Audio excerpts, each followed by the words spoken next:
It's been a while. It's been 3 months. There is no cold open. There is only the cold embrace of the grave. In other words, welcome to the Fluffenhammer, and I am about to lose my fucking mind. It has been a while, and as always, I am Griffey, your host, and I shall now explain what is happening to the people who are with me. They are not people that you will know. These are new people that I have called and dragged from the abyss, and with any luck, a familiar voice will reappear at some point down the line. Point the first. There hasn't been a recording in nearly 3 months. This is because I've been ill with COVID and norovirus, and possibly COVID again. Andy has been missing, presumed missing, and George has been ill. As a result, not a huge amount of time has been free. The original plan for episode 100 was to, in fact, run through the starter set of the Age of Sigmar RPG. With everything that's been going on, this has not happened. However, whilst tidying through lots of things over at my dad's house, I came across something incredible. I came across something ancient. I came across something from the year 1998. I came across a horror one-shot RPG that I wrote for my gaming group.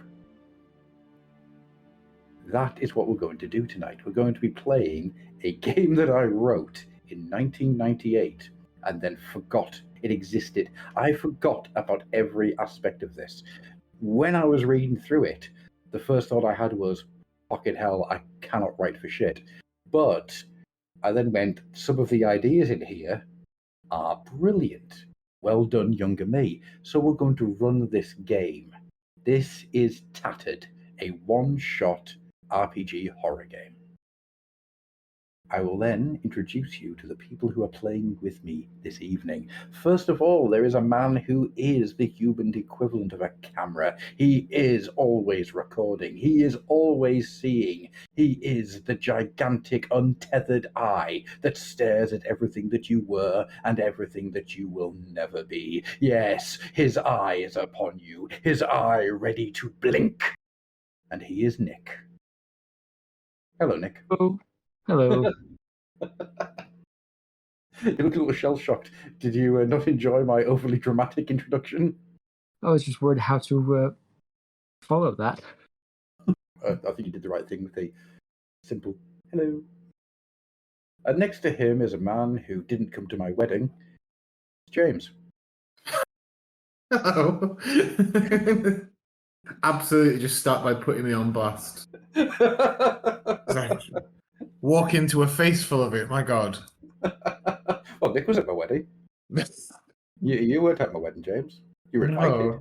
No, I know. You went on holiday instead. You know, I was very, very, very upset. I cried that day because you weren't there. And cried. Well, in effect, I was there then, because if we are judged by the impact that we leave, and I clearly left a deep one. The deepest, James. The deepest. So, what we're going to do this evening is we can either play through a one-shot horror RPG, we can talk about our favourite ice cream, or we can talk about horrendous sexual encounters. Mine, of course, is a cheap vegan. So, let's get going. We are going to talk about characters. So, each of you have a sheet, correct? Mm-hmm. Yes. So, we have to do some rolling. Because, don't worry, I will run you through all the rules such as they are as we go along. We need to roll some dice. Well, wait for that. I just want to say my favorite ice cream flavor is sea salt. No, sea salt. Mm-hmm. Surprising. Surprising flavor. Not what I expected. Does it have almost like a hint of caramel to it? No. No? No. Just sea salt ice cream. Is it like vanilla with like sea salt, or is it just literally sea salt? I think it's literally sea salt. It was on special offer in Hong Kong at McDonald's and very cheap. So I indulged quite a lot. It was also very hot. and it's just very, very nice. And I'm just sad that it doesn't exist here. Apparently, it's very popular in Korea. Fair enough. So whenever I see these stores that offer, we have many different flavors, but they don't have that. I'm intrigued. I'm going to see if I can order me some sea salt flavored ice cream. I'm intrigued. I want some. So, just because it is a lot later than I wanted it to be, and unfortunately George was meant to be joining us tonight, but his internet crapped out just before we got started, and he's unable to get back on. Hopefully he will be arriving at some point this evening. If you look on your character sheet, gentlemen, you will see there are a collection of stats. Yes? Mm-hmm. Okay. The name, you leave blank. The age, you leave blank. The archetype, however, we fill in. The archetypes that you can pick, basically, you give me a word. This could be anything. It could be brute. It could be corrupted. It could be alchemist. It could be feral. It could be tinker.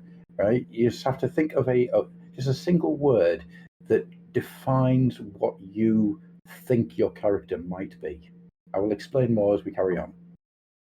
Been quite apt. Watcher. Okay, all right. So if you type in or write in Watcher for your archetype, James, what kind of archetype would you think you would like? Diplomat. All right, okay, all right. I like these. So if you look at the other parts of the thing, you'll see that there are a collection of stats. Yeah. So what you have to do, we'll start with strength. It's just a very simple, just roll a d20. Okay. Don't mess with me now, dice. All of them are d20s. So if you just want to roll d20s and write down what the stats are. Okay?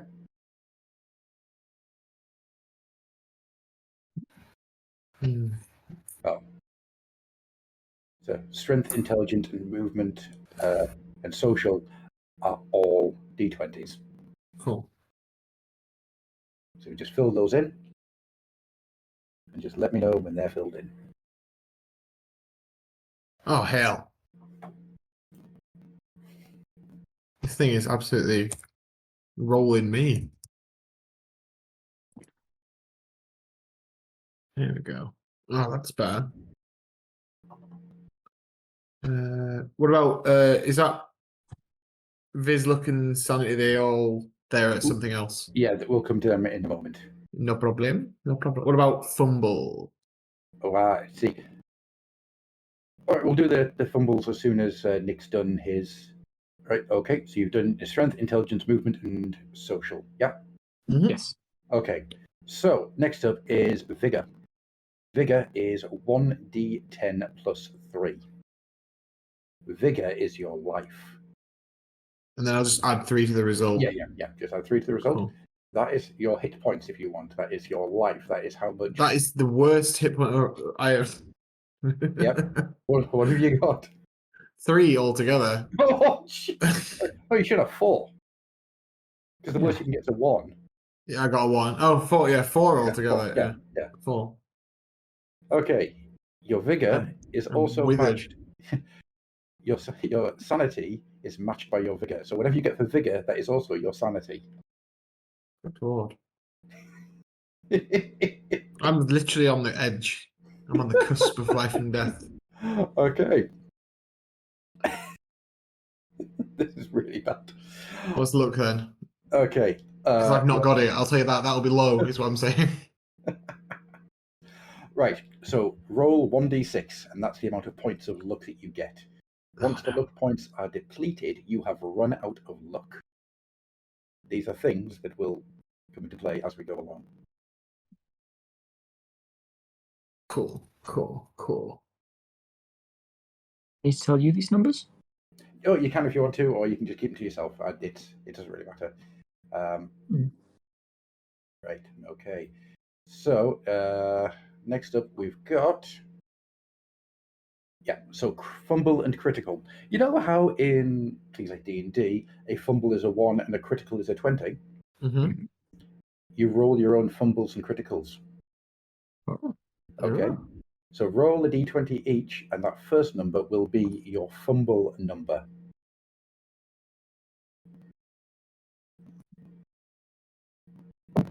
Okay, so fumble. Next one's. And then you do exactly the same thing for your critical. So my Then fumble is 16. My critical is 1. It means that you've got to really pay attention to what you're rolling. Oh my God. Right. Okay, so Watcher. Let me just go back up to this part of the character creation.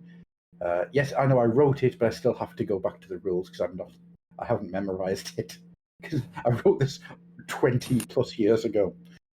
All right, so as a Watcher, you will get. Let me just go back to this. My apologies. There we go. Right.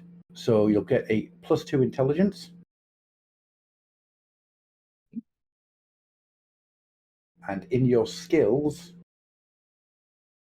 you can write a +2 to observation checks.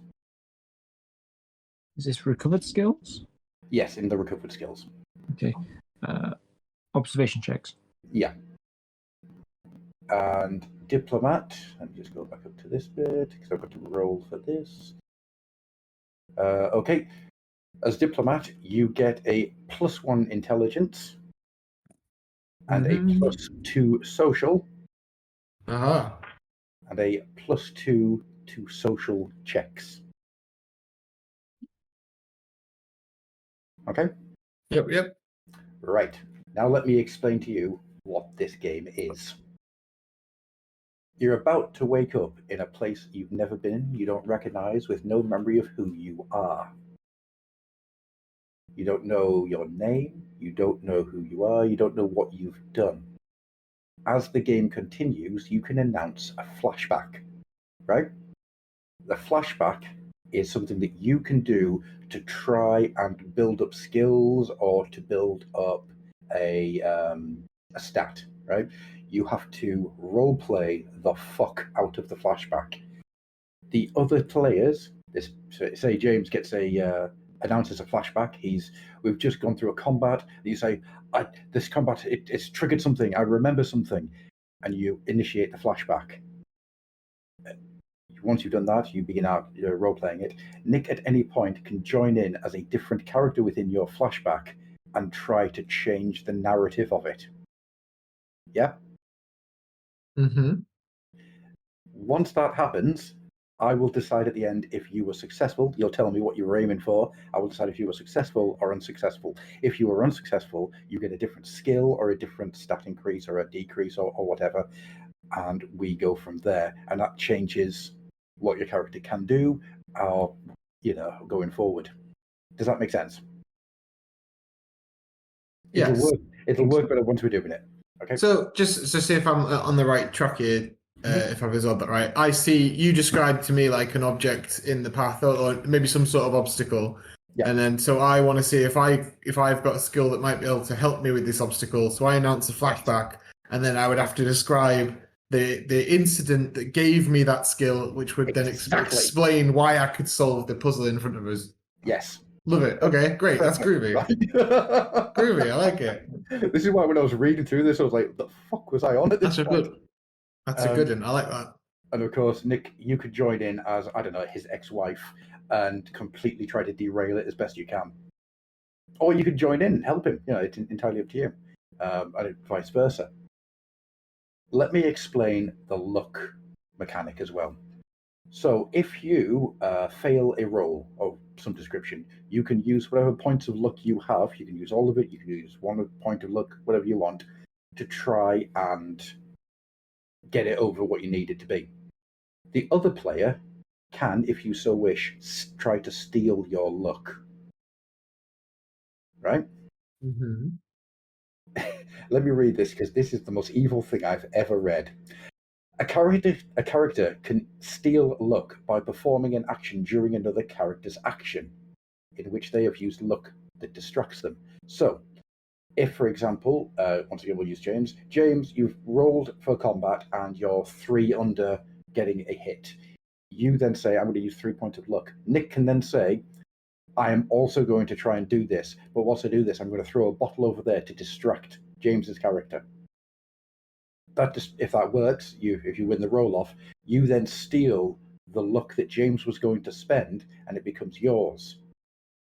If you fail, then James keeps his luck no matter what, and can regurgitate, can use it again and again. Okay? Okay. Yes. Okay. It's the problem that, as I say, when I wrote this, I wasn't very good at writing, but the idea I'm really happy with. So after announcing this, both characters roll a d6 social test. If the distracting character wins, they take the luck points spent from the distracted character. If the distracted character loses, if they win, they take the luck points spent, and you lose the luck that you spent.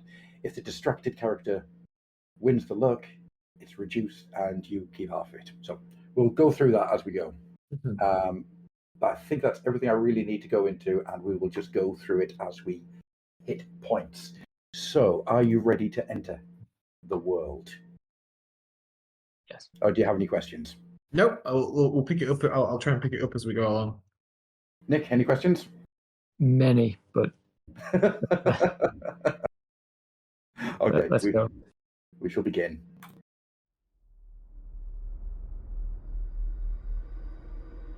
Through the darkness of space, a ship of no lights ambles. It seems to have no purpose. It seems to have no... That is very loud, isn't it? That's fine. Okay. It seems to have no purpose. It seems to have no direction. We zoom in. Closer and closer we get. There is no signs of life. Its gigantic bulk blots out the stars behind it. We get closer. We move closer. We can start to see windows and portholes. This giant spaceship, this astronomical behemoth of the stars. So many lights should be on, so many windows, seeing bustling life, and yet there is nothing. It is dead. It is a Hulk. Save for one window amongst thousands. We move closer. 2 bodies sit in chairs. The camera moves through the window in a way that is not physically possible, and we see they are sitting. They are asleep. They are dreaming strange dreams. One runs through a city in his mind, screaming as he runs, shouting out the name of a long-lost friend, or possibly lover.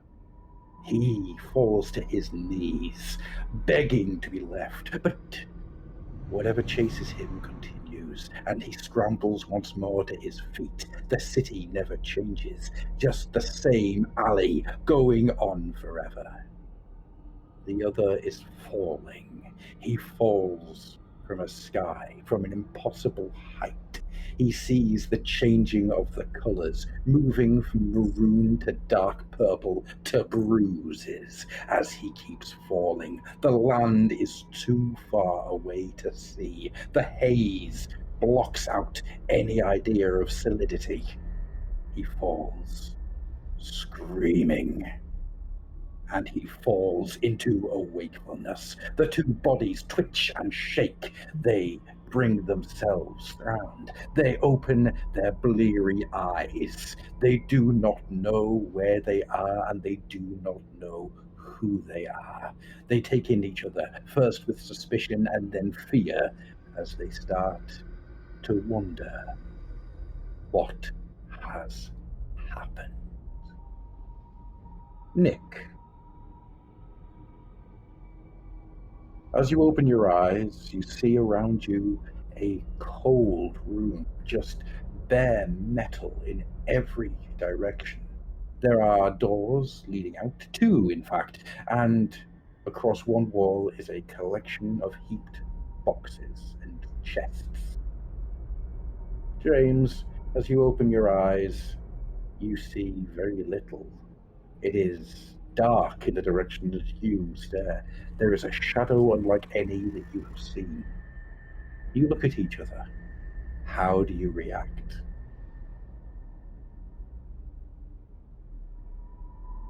Go, James. I look warily at the person sat opposite me and try to take in who it is that sat before me. What am I seeing when I look at? Nick, would you like to describe what you look like? Okay. Just any ideas at all? Just give a description of what you look like. It could be anything at all.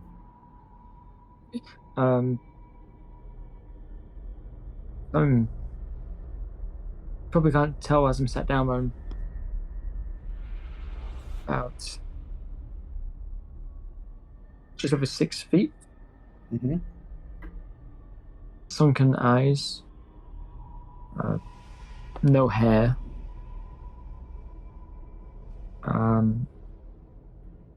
He's wearing a jumpsuit. Mm-hmm. There's no name tag on it though. Okay. Just tightly gripping the armrests of the seat, staring back at you. And what do you see? James, what does your character look like? I'm about 5'6". You can see my legs aren't quite touching the ground off the bunk. I've got a paunch, bad posture. My skin is very sallow and pale. I've got slightly sunken eyes, a goatee with a thin chin strap going up to a thinning curly hair, short curly hair on top of my head. Okay. And I'm wearing a insignialess grey jumpsuit. Okay.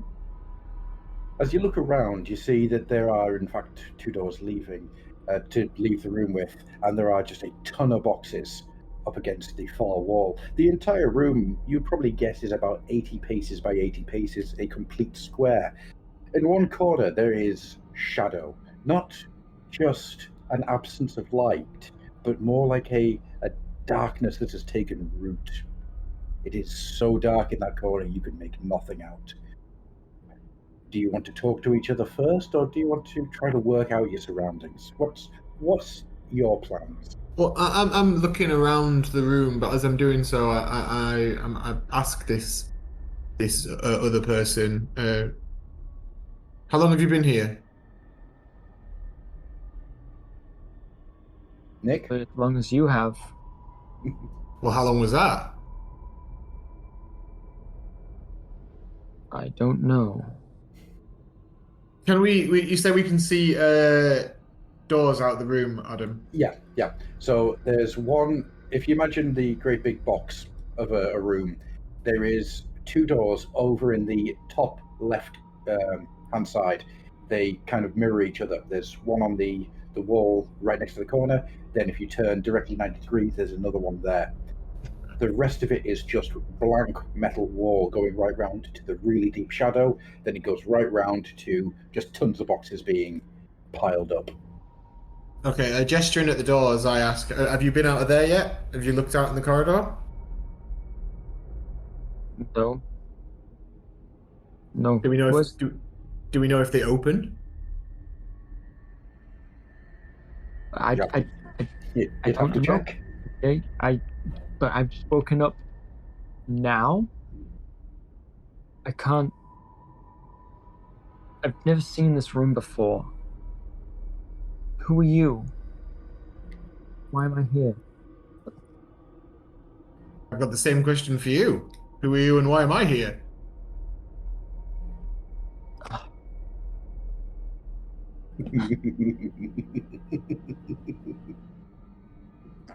It seems we're at an impasse. Is there a light source in this room?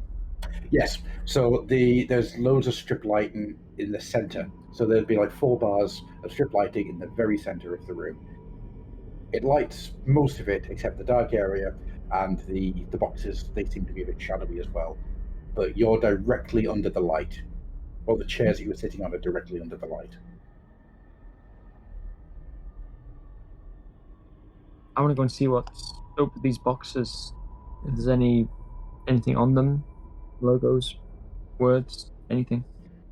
Each and every one of them has a insignia, the eagle crest of the Imperium, but it's been defaced. It's been scratched out. It's been demolished. Hammers have been knocked against it. Chisels have been taken to it. Knives have carved everything that you can think of into them, between the eldritch symbols that make you feel uncomfortable looking at them to just generalized dick pics has been carved into these symbols.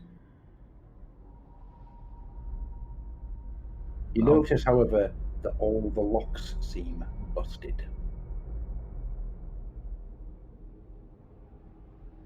I'm going to cautiously open a box.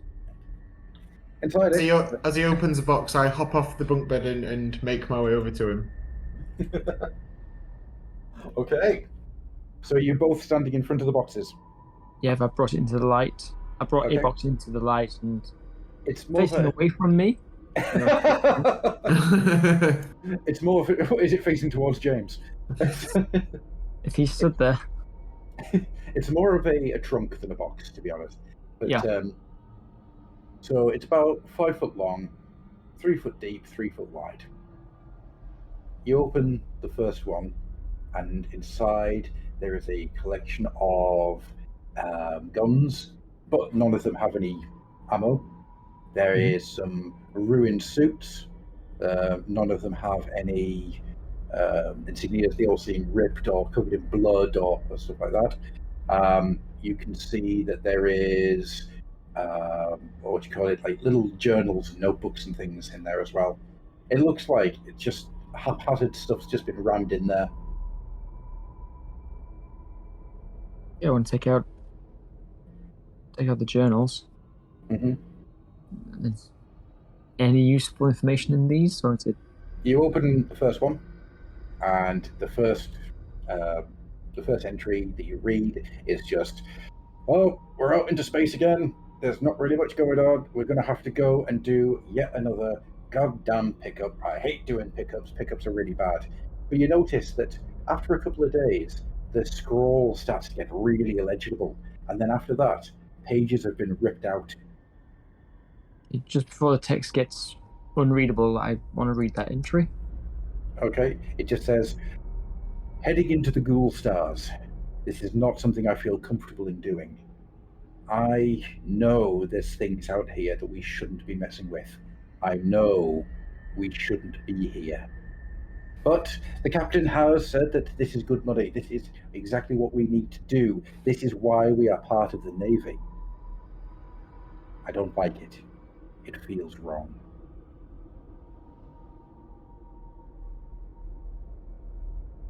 It appears they're part of the naval fleet. Say again? Talking to a companion. The fleet. As I'm half listening as he says that, so I just kind of repeating the last word. I'm reaching into the trunk to pull out one of these weapons you mentioned, just to look it over. Yep, it's a large pistol. It has no energy, charge to it. Yeah, no energy charge to it whatsoever. I stow it in the back pocket of the jumpsuit. Okay. And is there another one in there? Yeah, there's 3 or 4 of them. I pick another one up and spin, like holding it by the casing, and hand it out to my companion here. It doesn't look like they've got any ammunition, but you know, the shape. We needed to wave this around at anyone. Thank you. I place it inside my jumpsuit.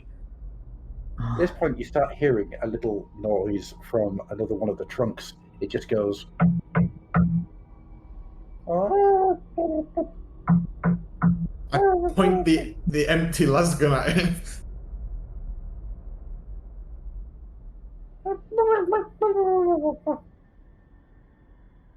I look at my companion here, and so should we open this one as well?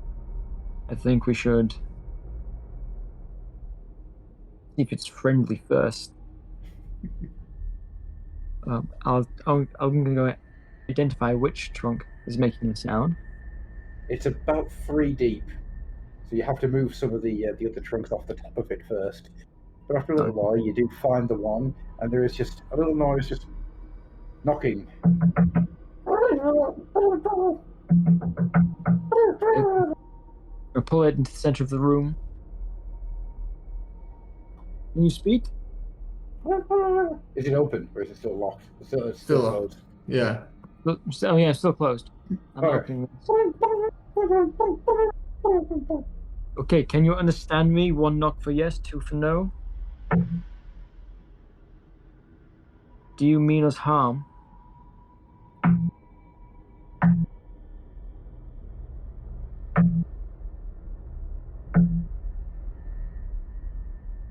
I don't trust it.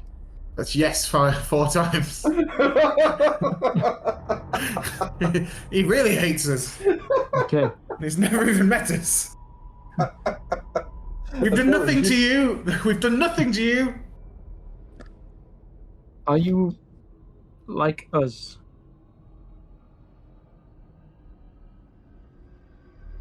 You can hear the question mark in that one. Human? That's a no then. It's not Xeno. hu-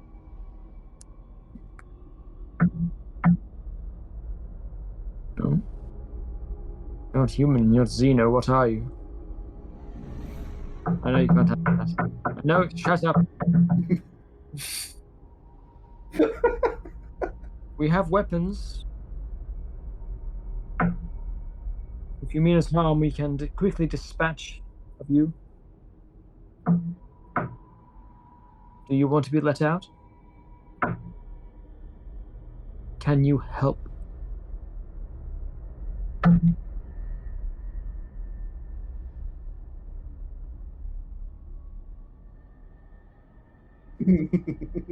What's we running open? through your mind at this moment, James? I was looking. I'm glancing at the other crates that we've had to move to get this one out, because you said it was about 3 deep, and we had to shift a load off the top of it. Yeah. Under my breath, I kind of go, still holding the las pistol at the crate that's in the center of the room. I say, should we look in these crates for some ammunition just in case?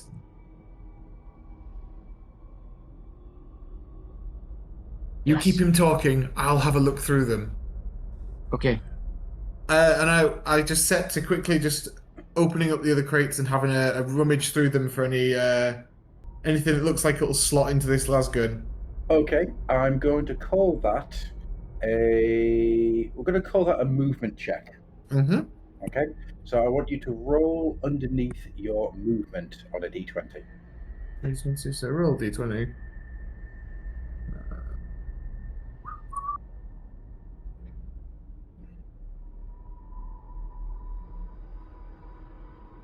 Are you animal, vegetable, or mineral?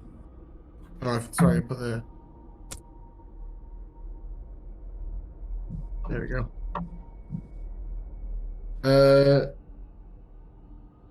20 the dirty way.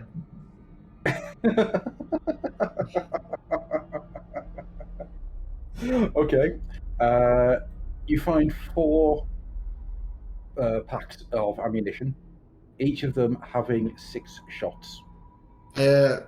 Immediately slide one into the las gun, pocket another, and come back over to my companion and hold the other 2 out to him.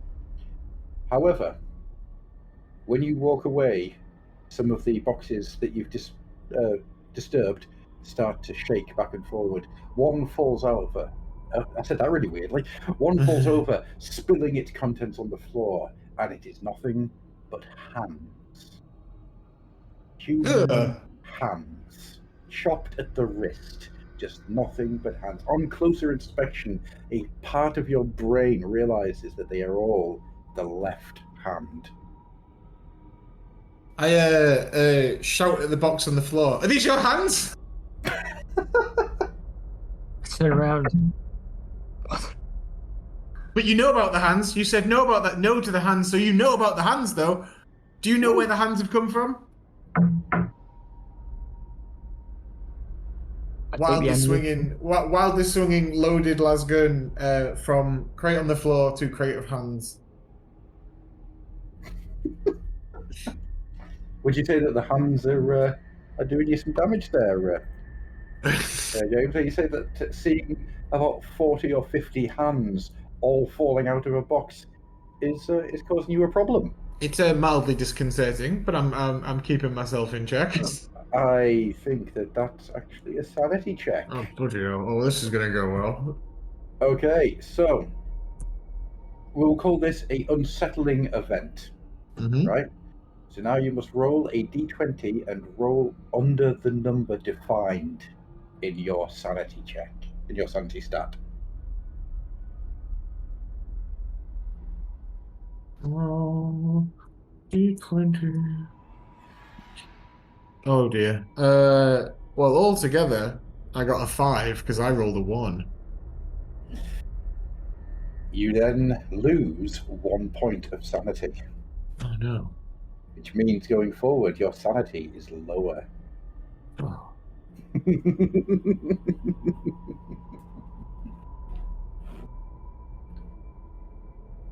My eyes are bulging ever so slightly. You all right there, James? Right, the hands are very disconcerting. It's a very unsettling event. If it's an eldritch event, it can actually take up to 5 points off you. Right, back to the box then. Nick. Yes, thankfully the box of hands fell facing away from me, so I didn't see them. Nope. I've took the ammo off him before he went weird. So I now have a loaded lasgun. Mm-hmm. I'll come here and help me open this lid slowly. I'm here now. How slowly? Very slowly.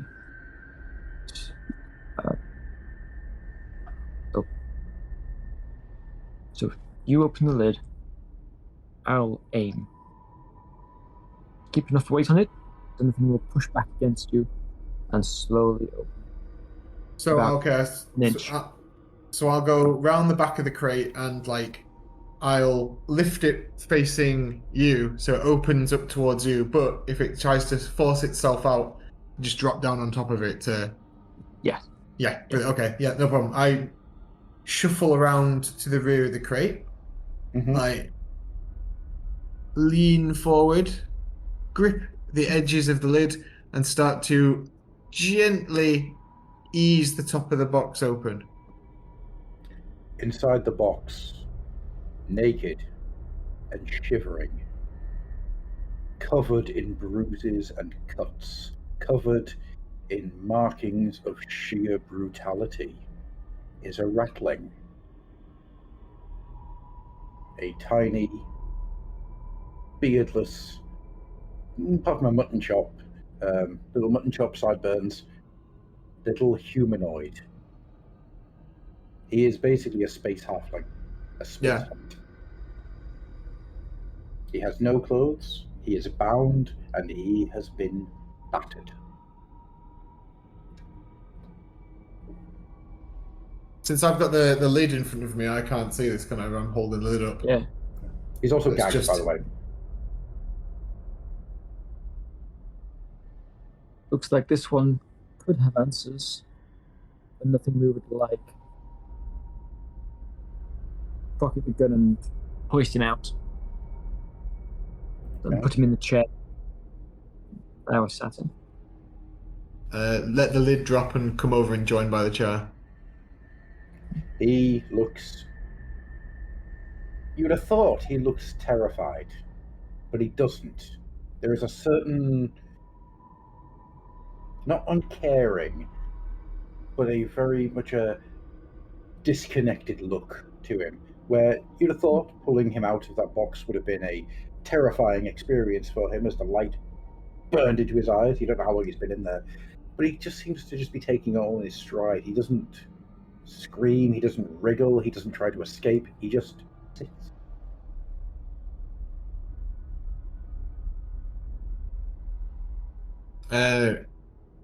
I kind of gesture towards you with my head, and I lean forward and just with my finger, just pull the gag away from the ratling's mouth, and then take a step back and be like, "How did you end up in the box then, little one?"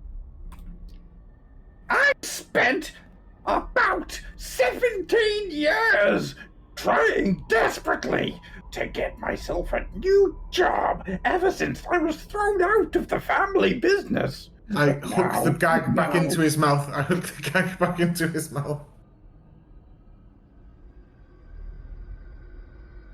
I'm going to remove the gag. I would like you to tell me succinctly how you end up in the box and where we are. Succinctly. I'm going to remove the gag again, and you're going to be short in your tense. And I whip the gag away again. What does this?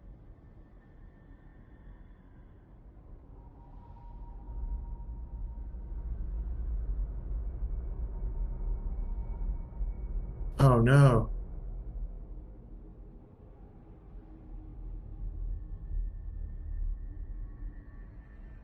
Is it Adam's? We've lost Adam. Oh, I thought it was mine. No, we've lost Adam. Just had a critical moment. Oh no. What does he know? He won't show us. Right, I'll be back. Ah, we lost you. Fuck's sake. What he said was, "What does succinctly mean?" It means to the point. To the point. I don't need to know who your Aunt Fanny is. I don't need to know what your Uncle Roger did on Thursday. I need to know why you were in that box and where we are. I just woke up in it, like, I don't know, 5 to 10 minutes ago. So what was all that? Sorry, you go first, sir. Do you know who you are? Oh. Maybe my name is Jestros the Magnificent. Is it? I'm going to go with that. It's the first thing that came into my head. Maybe I could be called Tidy Murder Clown. Let's take the gun out again. Maybe my name is Daisy. Don't know. You can go with Daisy, something nice and short. Just like me. I'm nice and short. Okay, Daisy. Mm-hmm. What happened to your body? I was born a ratling, so I am No, short. no. The markings carved into you. Um, You don't remember that? I don't know. Oh. I woke up in the box and I heard talking, so I started knocking and shouting as best I could because I thought maybe somebody had a hot dog. But then I realized no, they don't sound like people who had a kitchen. I couldn't hear any cutlery, so I instead hoped that you'd get me out of whatever I was in. I'm surprised it was a trunk. I thought it might have been a bag or possibly some form of coffin. I think we should put the gag back in. I think we should put the gag back in. I scoop the bag back into his mouth.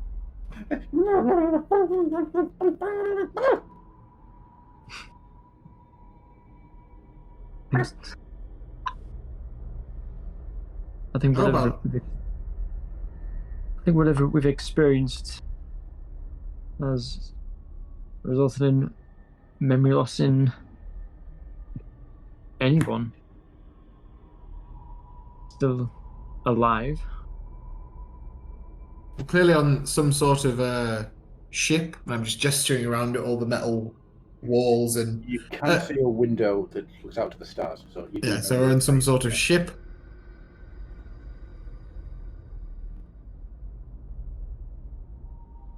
Do you? I go. I'm gonna. I say. We. I don't. We don't even know if we're actually locked in this room or not. He was locked in that box. I point at his mouth and I say, probably for good reason. We don't know who these belong to. And I point at the hands on the floor there. I'm going to Oh see my if these God. doors open. Point to the hands again. Just. I'm going to see if these doors open. They're in one of the boxes. When I found the power cells, one of the boxes fell over and it was full of hands. Don't think we should check the other boxes. To this point, you start becoming aware of a rancid smell of meat in the air. I'll be the You don't hands, know- I imagine. You don't know if it's always been there, but it's becoming quite obvious now. I'm gonna have to glance around the room again. Do I notice anything? Is it still the same? Roll me an intelligence. This will be an observation check. So that's 22. With your observation. Yeah, I rolled a 20 with a +2. Cool, right.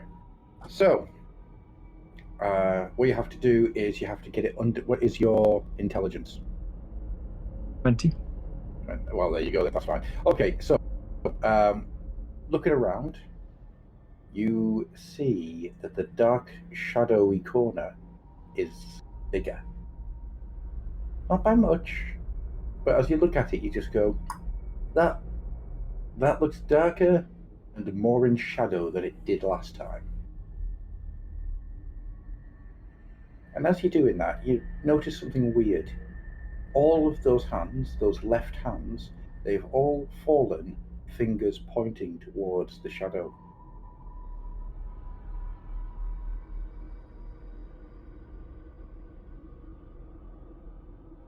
I'm going to take one of the hands and throw it into the shadow.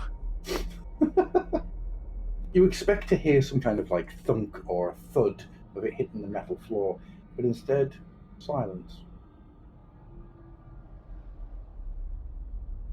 I think we should get out of this room. Agreed. Make my way to the door and hopefully it opens. Which door? So there's two next to each other, aren't they? Are they like next to each other in the same wall? Nope. So you've got the corner, you've got the one door on the left-hand side of the corner, one door on the right-hand side. Okay, you take the left, I'll take the right, and we'll just stick our heads out and see what's out there. Absolutely. One thing, I go over to the little fellow on the chair Mm-hmm. and just drag him to join us at the doors. Right, okay, not where I thought that was going to go for a second. Drag him to join us by the doors. Okay. On his chair, or are you going to make him walk? On his chair. Like pulling it by the back of the... Right, okay. Alright, which door are you both taking? I'm the left. And the Okay. right. Alright then, can you please Just gonna- both just gonna- roll 1d6? 2. James? Second. 4. Just roll my dice. So 6 and a 4, yeah? Right, Yeah. Okay. 2 and a 4. A 2 and a 4. Alright, okay. James, you open your door just as Nick opens his door, and what you see down a long, flickering corridor is another door which opens. As it opens, you see the man that's standing next to you standing in front of you. Nick? I say, you're there! And I turn away from the door and turn to where he's looking at his door. Nick, you see stairs going down. You see me out of your door? Lean! And I stick my hand out.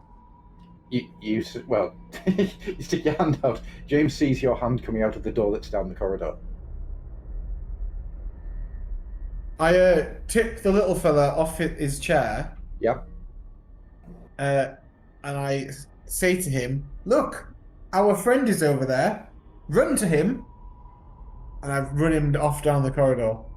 All right. He doesn't run. He walks. He seems very nonchalant. And does he just has he still got the gag in, or have you taken the gag out? He's still got the gag in. Okay.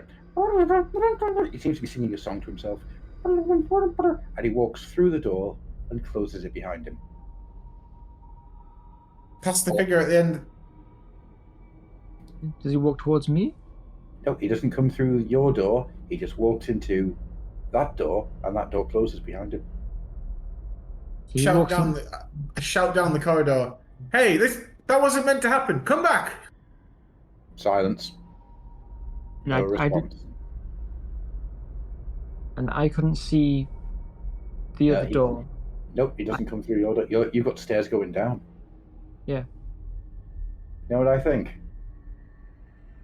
I think this is a weird event. Oh no. I think you both need to take a sanity check. That's the D20. What's that against again? So that's right. You have to roll underneath your sanity Oh my god. With a... on a D10. Okay, so wait. I rolled a 1. Okay, that's underneath. Yeah. Yeah, What is your sanity stat? 7. Okay, that's cool. I rolled a 6. And what is your sanity? Is it 4? This is 3. You just lost another point. Well, I keep experiencing these unnerving little antics. James, You- you now have to re-roll. You have to roll me a D20, please, Oh no. because you've lost 2 points. 17. 17. Okay, hang on. Let me do. 17.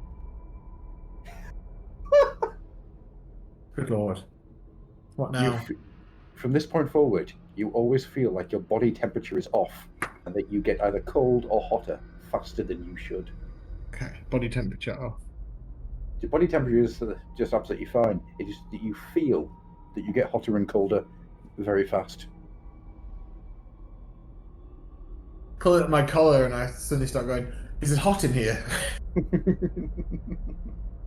No, it's fine. Can you open your door again and see if he's out there? Yeah, open the door again. Okay, you open the door again. It's a long, flickering corridor. The door at the end is closed. Is the door in front of me open? Yes. Corridor or stairs? I see stairs. What do you see? Corridor, Simple. but there's no chap at the end of it now. The little lad, he's not come back since he's gone down there.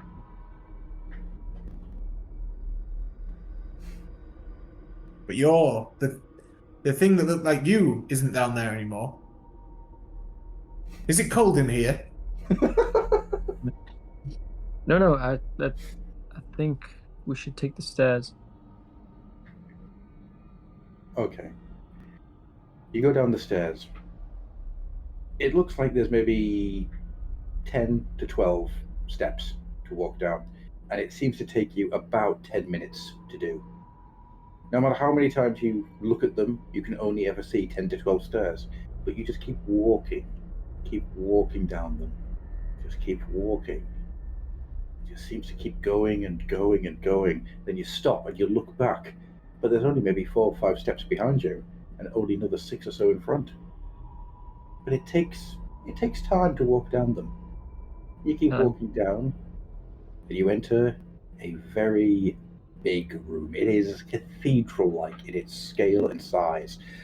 The floor is covered in viscera. There is blood and guts and limbs and eyes. Not all of them human, some of them animal. 1 or 2 of them even appear to be Xenos. Just everywhere. It's like a carpet of absolute carnage. And it covers everything from corner to corner.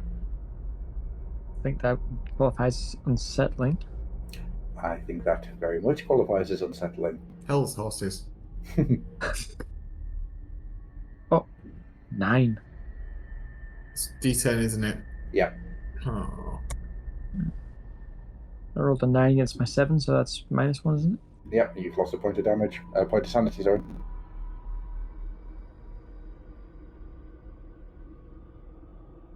Oh, for fuck's sake! Sorry. I got an 8. And my sanity is 2. Okay. Don't worry. If you lose all your sanity, it's not the end. It just gets more fun. It just gets interesting at that point. Right, so you're in the Viscera room. We shall call it the Gore Cathedral. In the very center of the room, there is a stand. You can see that there are objects on the stand, but they're too far away for you to see in any great detail. Around the room, there are tables and chairs. Some of them have corpse-like mounds on them. Some of them don't. It is all just viscera. You could explore every square inch of the room, but it would take you hours. Do these lasguns have an attached torch? Or is there light in the room? I'm going to say yes, there is. The room itself is just nothing but flickering light. It's very difficult to get your bearings. But it is huge. It's massive. The obelisk, the stand in the center, it's underlit. So that's putting out the main light that you can see everything by. But everything else is quite dark. You do have a torch on your little gun, yes. Okay. I turn around holding the torch underneath my face. James, take a How are you sanity check.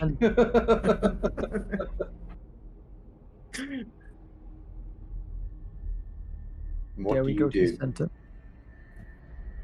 I'm asking if we should go to the center and see what's on the stand. I'm looking all around at this gore-soaked room and back at the stairs that we came down. I said, "Oh, we could try the corridor rather than this." A gesture at this butcher's church. With a weary sigh, I gesture forward and also unpocket my lad's pistol. Okay. I lead the way cautiously. On the stand, there are 4 objects. There is a skull of ill-defined origin. It doesn't look like any form of Xenos that you may know. It doesn't look human in any way. It looks insectoid, elongated. It has a massive jaw, mandible-like teeth running from the bottom jaw, and at the top part. I forgot what the top part of the jaw is called. We'll just go for top part of the jaw.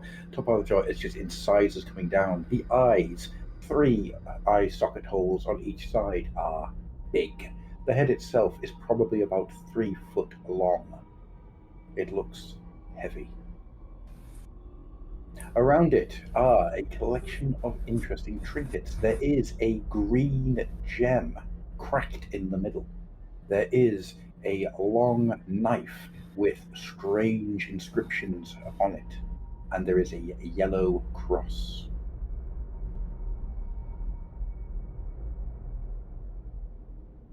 Take the knife and the cross. Okay. Tap on the skull with my stiffened index finger.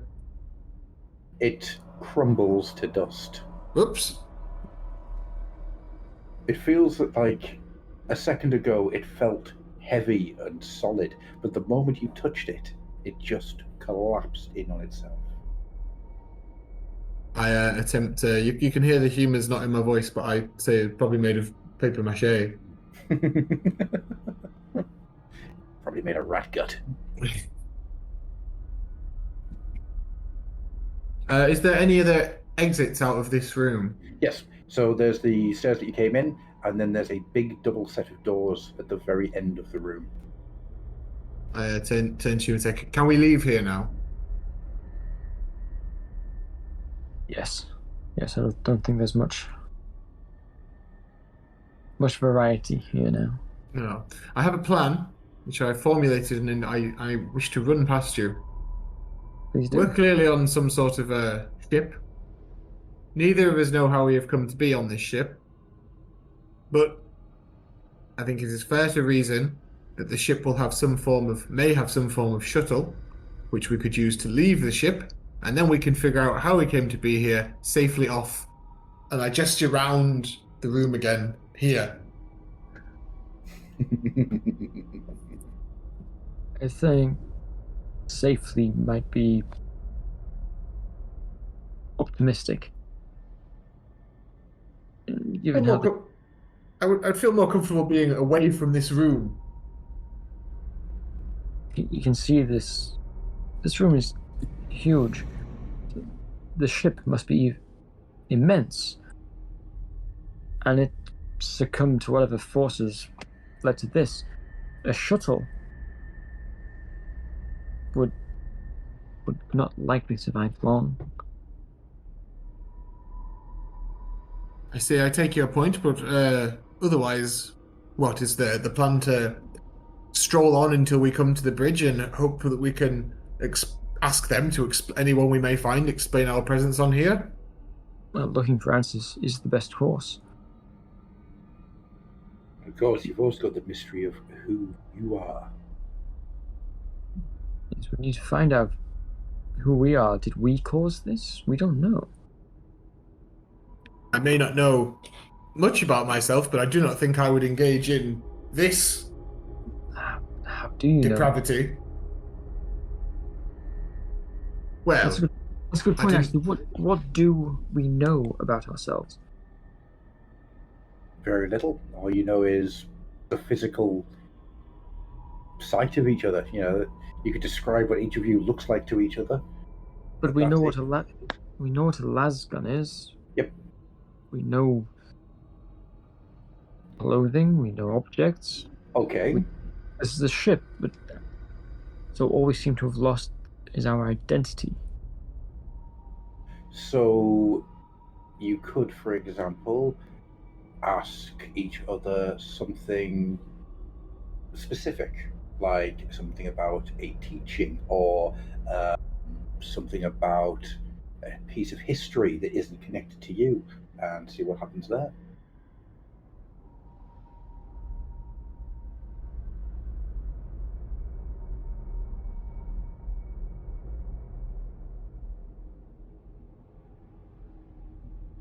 so what? So if I was to ask, do you recognize this? Do you recognize the shape of that skull? If you wanted to take a punt at it, you could then do one of those flashbacks to see if he does have the. Absolutely. Okay, all right. I'm sure. Put you on the spot and do you recognize the shape of that skull? If you want to do a flashback, just say, I initiate a flashback. Okay, I don't recognize this skull. It's parts of it look familiar, but distorted. You know, insects, like a giant ant skull, but wrong. But what do you think about this? And I take out the knife with the inscriptions and show the inscriptions. Can you read these? I will attempt a flashback. Excellent. Okay, set up the scene for me. Tell me the scene that the flashback plays about in, and then begin. I'm on an orbital station. I'm being hurried towards a fleeing shuttle. I have a guard of 3 voidsmen with me, and I'm being hurried towards the shuttle by the station dignitaries. And as we're making our way down the station walkways, you can hear gunfire and explosions behind us. Okay. The shuttle is on the pad ahead of us, and we're getting closer and closer. And just as we get up onto the landing pad, the station head turns to me and goes, "You will, of course, deliver an urgent request for reinforcements from the ground forces. If we fall here, they will make planetfall in no time at all. And we do not know what forces they are bringing with them. And at that, from the vents leading out onto the landing platform, some half-dressed, blooded cultists fall from this vent, dive onto this dignitary, and start hacking into his chest and face with these daggers that have these strange runic inscriptions. The rest of the cultists fall upon my accompanying voidsmen and begin tearing at ripping their armor from them and biting into their necks and stabbing at their exposed parts with knives. And I just run like hell to the shuttle, hammering on the doors to get in as the cultists begin to form up after dispatching my guard and advancing upon me. And I again catch sight of this sigil-covered knife being raised by the lead cultist just as I am yanked aboard the shuttle by the crew there, and we leave from the launch pad. Okay. As the shuttle leaves and you see the orbital station vanish into the distance, you look at the people around you. You see in the mirror, it is your face. It is absolutely your face. It is younger. It is thinner. It is less haggard, less scared. Next to you, there's a man, a muscular, bald, shaven-headed monster of a man, and he looks sweaty and he looks terrified. And in front is the pilot driving the shuttle. The bald man turns to you and says, "I didn't think I was going to get out of that. Oh, well done for getting out as well. That's very impressive. Yes. I am of the merchants, and I did not think I was going to leave. Oh, did you see those cultists, man? Did you see them?" See them? I nearly ended up suffering their wrath. Oh, I'd never seen anything like it. An entire building just full of them, just building and building and building until it reached fever point, and they started screaming about the stars, watching them sleep, watching them try to... Oh, just terrifying. Oh, I hope never to hear those chants again. I didn't know that discipline had got so lax. An orbital station allowed to be infested with some sort of vile cult. Oh, it's not nothing I've ever seen. It's like it just happened in 2 to 3 hours. Just a ramp up of sheer, unadulterated chaos. I can't believe the Imperium would allow it. I can't believe the Imperial Guard didn't see it coming. It was just insane. Oh, the Emperor protects. The Emperor protects. Indeed he will, which is why I'll be recommending that we do not waste resources and feed some hapless guard regiment into whatever's developing there. I'll be recommending that we launch a thermal strike from orbit and just wipe the surface of the moon clean. If you would like to join in as the pilot, Nick, you are more than happy to see if you can derail this anyway. Or help him along. The merchant just looks at you once more and just goes, "But we're safe now. We're safe." Indeed we are. Indeed we are.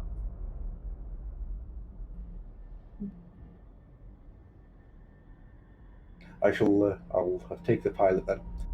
Yeah. The pilot looks behind him and says, "Oh, my dear friends, you feel that the cult of the greatest devourer was only in the guard."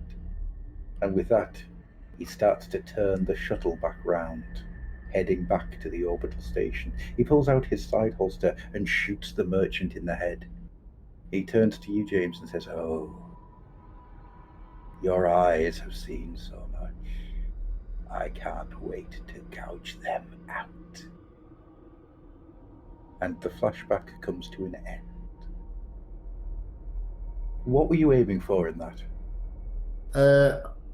I wanted to see if my memory of that brief rebellion on an orbital station would spark a recognition of any of the symbols on the knife, and I would at least be able to tie it to that cult or something similar.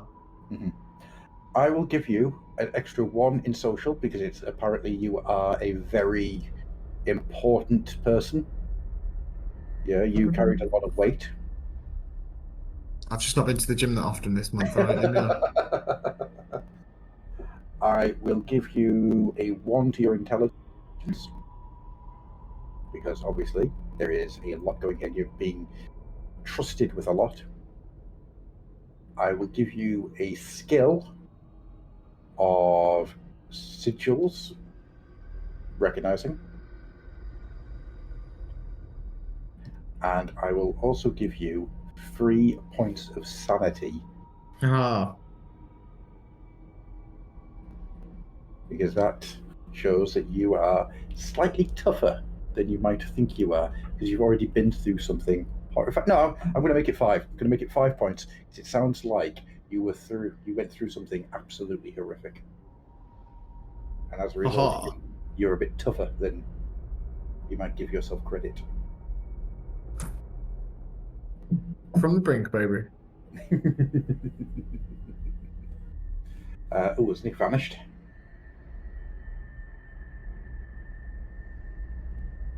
I'll just wait for Nick to get back. Do I recognize the sigils on the knife? You do. Yeah. You realise that you have seen them before, but you've only ever seen them in books.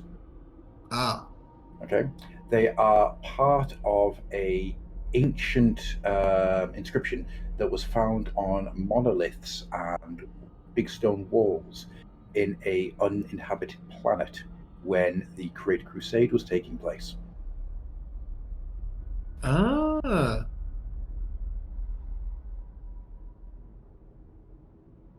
There's been loads of people putting up ideas of what they could be, if it's just a language, if it's something else, if it's like weird alien mathematics from a species long dead. Who knows? But you do recognize them. They are ancient.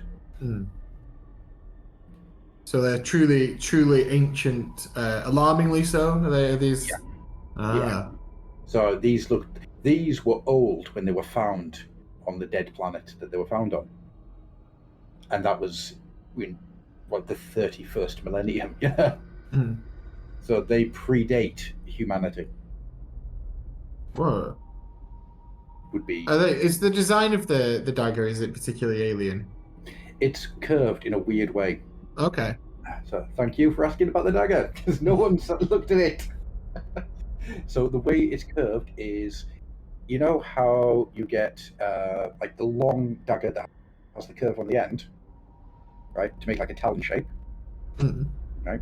The way this works is it almost talons forward, back up to itself. So Okay. the point is almost perpendicular with your hand. So to cut with it or to stab with it, you would be coming up in an upwards motion. And for the looks of it, as you explore it a bit more, you realise that by doing so, you would slice right through someone. So it wouldn't just be a stab, it would be a shred. Okay. It's a proper rending knife. Indeed. But also, you're looking at it, you realise you could punch forward with it, and that would do a hell of a lot of damage as well. It's almost like a raptor claw on an angle. You know, it's a very strange weapon. Well, not one that you've ever seen before. So, are you going to go through the big double doors? Absolutely, yes. Or would Nick like to initiate a flashback, or do you want to roll around in the blood? What do you want to do? So you relate to me that he knows something about that language then? James, if you want to just relay all that back. Yeah, so the knife that you have picked up there, the sigils on its blade, ancient, malevolent script of a dark and dire cult. The very sight of it is monstrous to me. I thought such artifacts would be destroyed.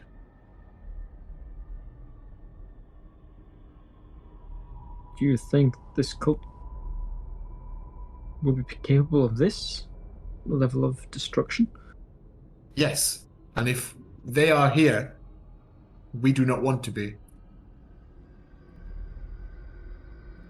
They may not really be here anymore. Being cautiously optimistic, we were left unattended in an unlocked room with a beaten and scarred Ratling.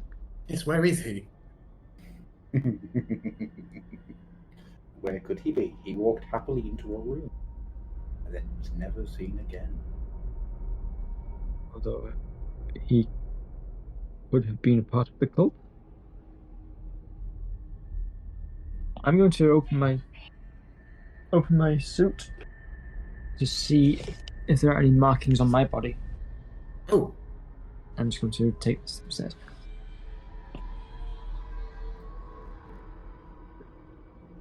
Or should we have a quick toilet break whilst he takes stuff upstairs? Oh no, Am I he's back. Am I scarred? You are not scarred, no.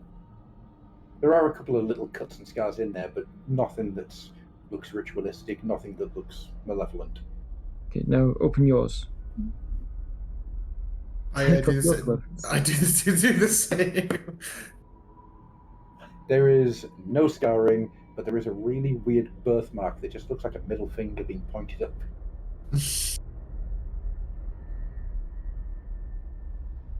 Okay, in your memory, what was the state of the cultists? Were they ritualistic in their appearance or healthy? Savage in their appearance there. Okay, I think it's fair to say that we're not members of a cult. Button back up. That you know of. I take the knife and I put it away. All right. Let's get up. Let's go through the doors.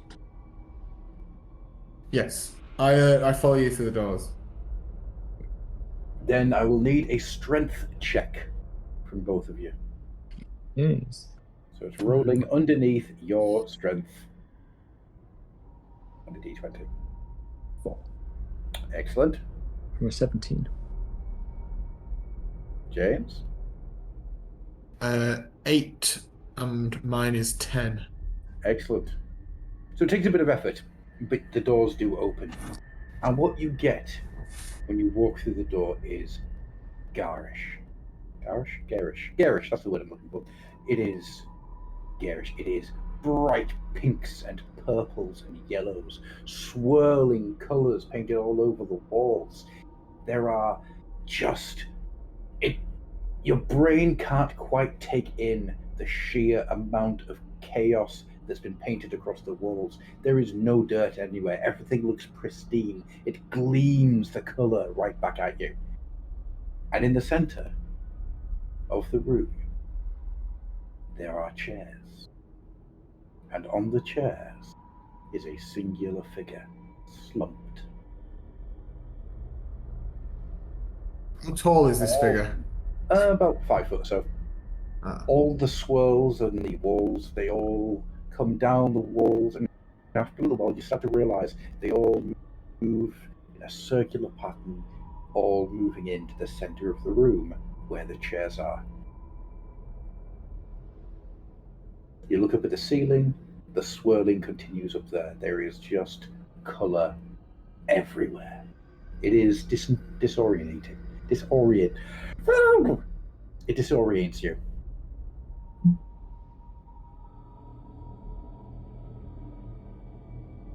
The chap on the chair.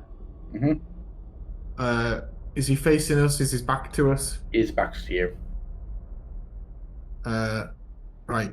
So keeping my eyes on him and not at the disorientating walls. Mm-hmm. I advance, pistol held forward towards the man in the chair. Without realising it, you find yourself walking along one of the swirls, following it as it spins, following it as it moves around. Oh, hell. You can't walk in a straight line. You try. I've noticed him doing that I haven't entered the room yet. You're following the swirls. I'm not. I'm walking in a straight line towards the man in the chair. No, you're going in circles. I'm quite sure that I would know if I was going in a circle. I'm pointing my gun at this man in the chair. You think, as you keep walking, that, well, at least you'll get to the front of him. But as you do so, his back constantly stays to you. But his back also constantly stays towards Nick. I think you're confused by the fact that he keeps spinning around on the chair. So it looks like I'm going around in a circle when I don't know how he's doing it. No, Stop spinning, you bastard! He's not moving. He is. He is. Stop spinning, you bastard! I raise my gun and shoot at the man in the chair. Shoot his leg. Okay, right then. So we need to have a shot test. So for this, I haven't actually given you the details for the gun. So what you need to do is roll over a 13 on your D20.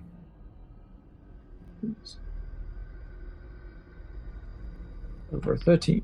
Yes. 16. Excellent stuff. Your shot goes and it takes his leg clean off at the knee because it's a las pistol. And does he react? You hear a groan. He doesn't sound... It sounds like it hurt him a lot, but he doesn't seem to be conscious enough to fully understand it. Did that make a difference for you? Can you see? I obviously, when he fired the lasgun, I obviously stopped in my tracks. So what you saw was the lasgun go past. You didn't see it hit him because his back was to you. As a result, it just went through the chair legs. You missed because he's spinning. No, he's missing a leg now. Is he missing a leg to me? Yep, you can see that the leg is missing. You just didn't see it get shot off. His leg is spun off. Can you get closer to him? I'm trying, but he keeps spinning. This room seems to go... It's deceptively long. Okay, can you make your way back to me? Can you see me? Oh yeah, you can see it. You can see it. I go, fine. I turn back and I start walking back towards my companion. It's time to dance. Time to dance and touch. Time to dance and touch and rub. Are you asking me to dance? The voice comes from the corpse body, the slumped body, but you don't see its mouth move. It stays slumped. It appears to still be unconscious. To dance and touch and rub and joy. Quickly make your way back here. I'm hurry back out of the room. Why leave when you can be in the yellow? I enjoy being in the grey, thank you very much. The yellow. It calls. It calls us to dance and touch. It calls us to dance and touch and rub. Take out the yellow cross and look at it. You are in the yellow, my friends. You are one with the yellow.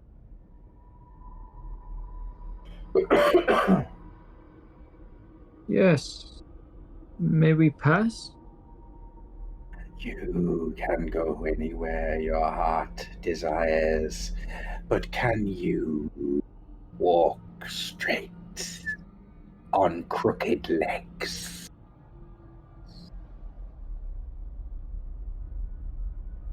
You realize, as you're trying to hear this voice on the wind, that without moving, the chair body has gotten closer. I still stood at the doors at this point. Mm-hmm. You just notice it's closer. Not by much. It's just closer.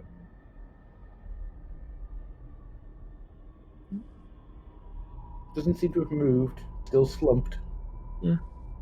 One-legged. Mm-hmm. The reason you realise it's closer is that the leg is where it fell off at. The chair and the body isn't. It's moved closer.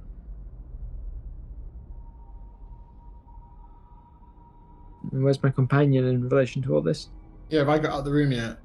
No, you're still trying to walk back, but you're running. But as you do so, you're still going in circles.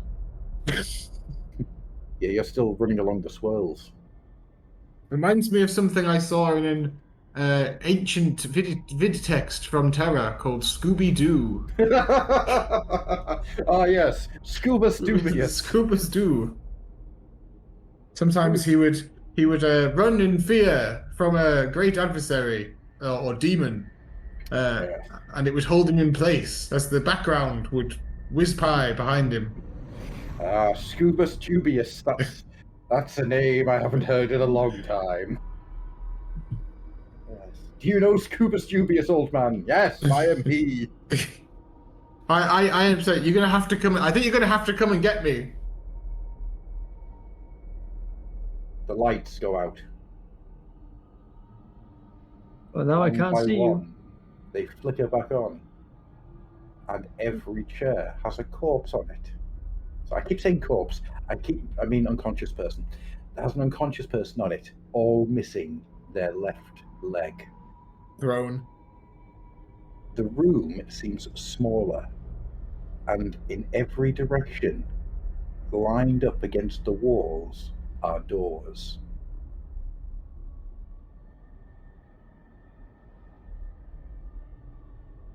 you. I do prefer the viscera room. How far away am I from some of these doors? Well, there's probably one maybe 2 to 3 foot away from you, and then literally, as the door frame ends, another door frame begins. The walls are packed with doors.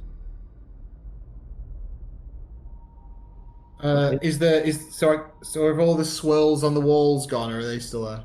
They're underneath not underneath the doors, but you know what I mean. The Yeah. doors are breaking up the swirls. Okay.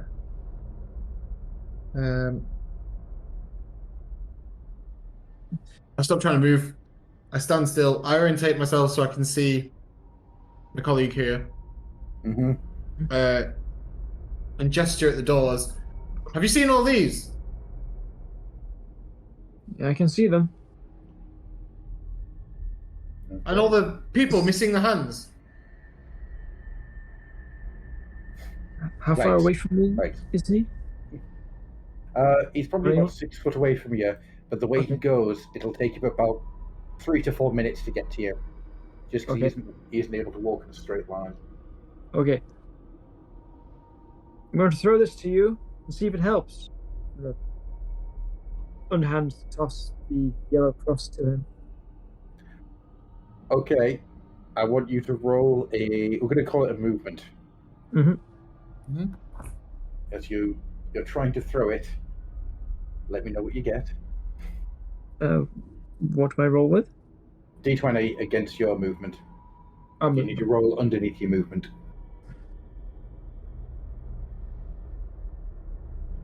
2. Well done. A weird thing happens. You throw it in a straight line towards him, but mid-throw, the cross curves and follows a completely different swirl. It then covers back in on itself and lands at James's feet. That, Nick, is a weird moment. Okay. Oh, that was a good bit of music. Roll sanity.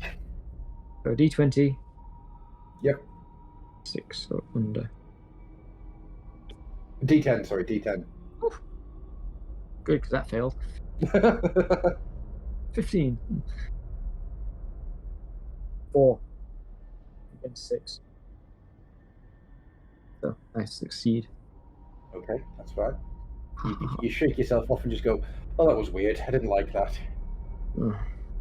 Disconcerting. Pick up the cross. Yep. I'm telling him to pick up the cross. Well, as soon as it got by my feet, I've scooped it up. Okay. Can you walk now? I try walking back towards him. You walk in a straight line. Ah, Throne. Well, we need this cross to navigate to, I suppose, one of the doors and not near one of the dead fellows or the handless chaps. It's probably worth saying this isn't a Christian cross. No, This is I assume, yeah. literally a 4 equal lengths cross. Yeah. I would suggest we don't go through any of the doors that appeared, but one that was already there. I agree. That sounds a good course of action to follow. Do you know Okay. which was the one that was already there? It was to the far end, wasn't it? Yeah, but there's like 7 of them at the far end. Which one was it? Well, We need that little fellow again. I would say the layout of a ship, it would be the middle door. Okay. Okay. We let's both hold onto the cross Mm-hmm. and step forward. Hopefully. Yeah. Cross in one hand, pistol in the other. Yep. Yeah, no worries. You're lucky. The door that you picked opens up into another corridor. You're unlucky because behind you, all of those bodies start to stand up. So they fall over. They hold Yeah. on to each other, and a weird thing happens. No.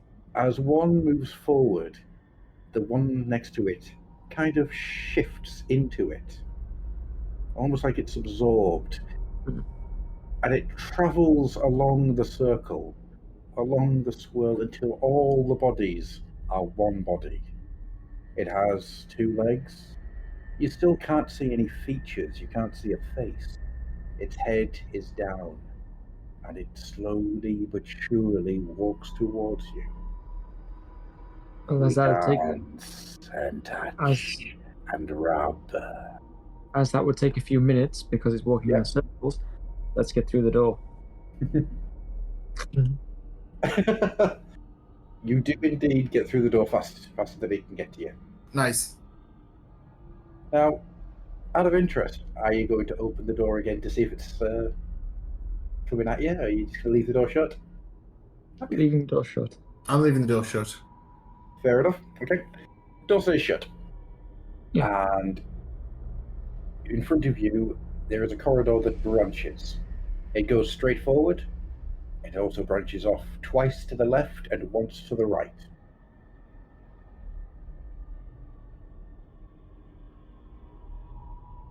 Hmm. You can Lit look co- around a little bit to see, Yes. are there footsteps in the dust? Are there, you can. Is it flickering lights again, or is it? No, lights are on. Lights are fine. Okay. Good. Yes.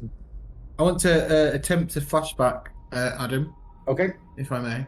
Yes, of course. I am very, very young, pre any sort of rejuve treatments or anything like that. And I am being shouted round a course by a Imperial Guard sergeant who is shouting at me and several others about the correct way to sweep and clear rooms as you enter them. Twice now, he has hit me slapped me around the head, shaking my helmet and going, "You're dead. You're dead. You've died again. You're dead. You've died again. Dead. Watch your corners. You're dead. Dead again. You've got everyone in your squad dead." And it is to try and glean if I have any sort of reflectual memory of sweeping and clearing corridors as we go through around these corners. As the memory continues, we watch you as you grow older and older. You've been there a couple of years now, 2, maybe 3. And as we get to a version of you that looks more like you, younger than the last flashback that we had, we see that you are running along. You're trying to keep these things in your head. Check the corners, sweep, sweep, sweep. And as you do so, an explosion rocks the training room. You look over thinking, is this some form of new part of the exercise? Is this something new that they're trying to do?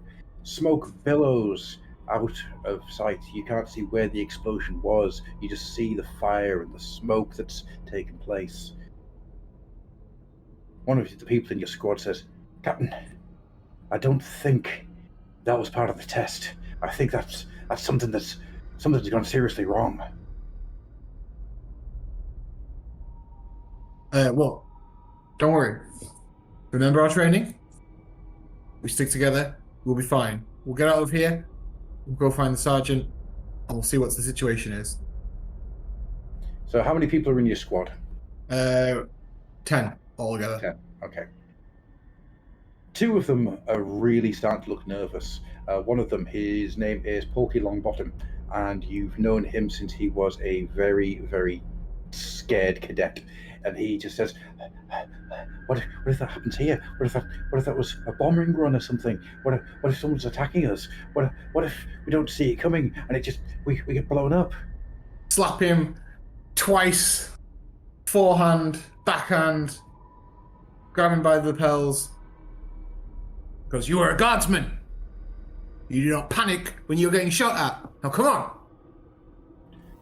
He just drops to his knees and says, "No, I can't do it. I can't do it. What if it's the orcs? What if the orcs have come? What if the orcs have finally come for us? Those green-skinned demons. Why?" Pull him up by his lapels, and said, if you do this, it's probably just something malfunctioning, okay? If you do this in an actual combat zone, you'd have the commissar's bolt pistol at the back of your head. He looks... Now, on your feet, and go! He looks at you with fear in his eyes. He says, "It's the orcs. I know it's the orcs. They've finally come for me. They've come for me, sir. They've come for me. They know I'm here. They've come for me. They've come for me. They've come for me." Get close to his face, and I'm like, what do you mean? "They've come for me. They've come for me. They know I survived. They've come for me. They've come for me. They've come for me. They know I've survived." Take his lasgun off him and shove him into one of the other guardsmen and say, "Watch him. We'll get him as far. We'll go see if we can get him to a Medicaid. If he gets any worse, you know what to do." And just sort of gesture across the throat. Okay. Is there anything you'd like to take part in there, Nick? In this flashback? No, I don't know enough of the history to. Doesn't have to be about history. You can literally just jump in, be one of the guardsmen, and I don't know, try to make life difficult for him, or be super helpful and round up all the people around him. Anything that either helps or doesn't help in any way that you shape up. You don't have to at all. Just the option's always there. I think I'll need to get more of the backstory of the universe. Okay. To actually properly do that. No worries. Okay. All right then. That flashback comes to an end. You were aiming for learning some sweeping drills, yeah? Yeah, that's some military training. Okay. I'm going to take your character in a slightly different route as well. I will give you military training as a skill. I will also give you commissariat. Hey. Which means you were or were in training to be a commissar. Nice. And with that, a name bubbles up. Rackus. You don't know if it's yours. You don't know if it's somebody else's. It could have been the guy who was having a breakdown in front of you. Yeah. But that's the name that bubbles into your brain after the flashback. Spell that for me, please. Rakas. Rakas. Brilliant. Marvelous. Okay. So with that, you realize the best way of doing this is going to be hiding against the wall and moving slowly so you can see down the tomb corridor on the left. Yeah. That way you can get maximum cover. You'd probably also get Nick to stand off to one side or the other side of the wall so he can see down the right side. Yeah, absolutely. So I draw my lasgun, I get into position, and I gesture to you to kind of uh, just say over my shoulder, "Go where I point and do as I say." Okay. Oh, also, because of that successful flashback, you go up a level. Oh, nice. So you're now at level 2, and you get 3 points to distribute however you wish. You get to the point where the corridors move off in their different directions. Do you carry straight on to get to the end of the corridor? Do you branch off to the one on the right or the two on the left? If you branch off to the two on the left, do you go down the upper corridor or the lower corridor? Where are you going to go? Right or left, I say to you. So let's shine our lights down them and see how far they go. Lights seem to be on all the way until it reaches either a turn or a door. Then you can't see beyond that, obviously. Okay, I say we go into the first door we can see. So the one on the right, it goes maybe... hang on. I totally forgot how numbers work there. It goes for about 20 feet, and then it goes into a door. Is there anything written on this door? You can't really make it out. Oh, I'll get closer to... Okay. As you get down towards it, it has some numbers written on it, like 247, but over that, sprayed on in some kind of paint, it just says Night Town.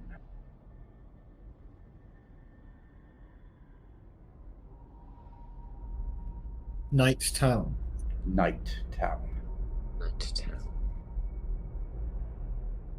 Shall we take a peek? Yes. Okay. You open the door, and there is nothing but blackness. An abyss. Nothing. Oh, You don't lights feel go. like you're being pulled in, but you don't feel that there's anything in there. There's a sense of emptiness, a sense of void. There's nothing there. I think we've seen enough of that room. Yes.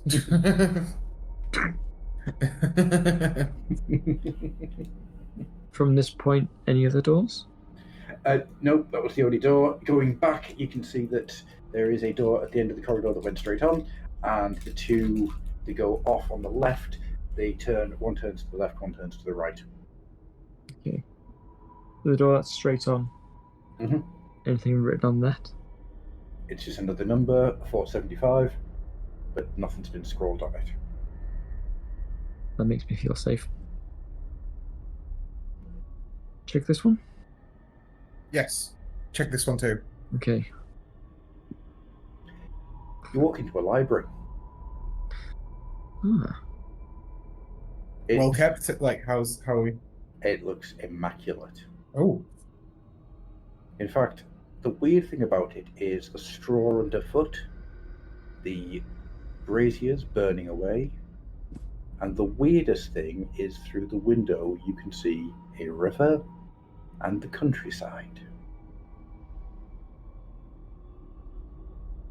This is weird. No. Make a sanity check. The thing that sets you off are the sounds of birds singing.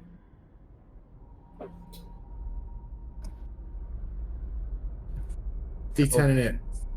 Yes, D10, yeah. Yeah, I rolled an 8 Under... over a 6. Oh, you failed. I rolled a 9 over an 8. You both take 1 point of sanity damage. Sweet horses. What are you both on now for sanity? 5. I'm much better than I was. I'm on a 7. Yeah, okay. That's good.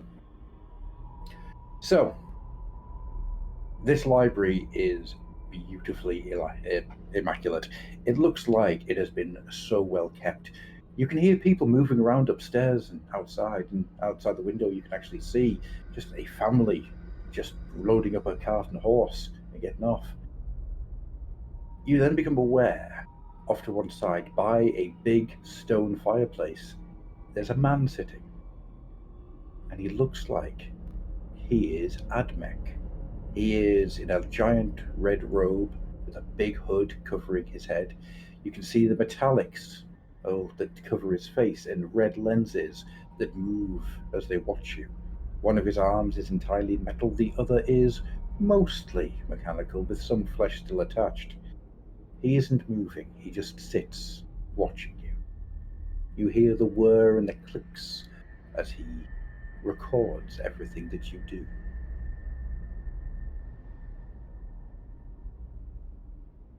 He's like, so we can see that he's clearly recording us. Yes. You get the feeling that he's recording you. Is this real? Define reality.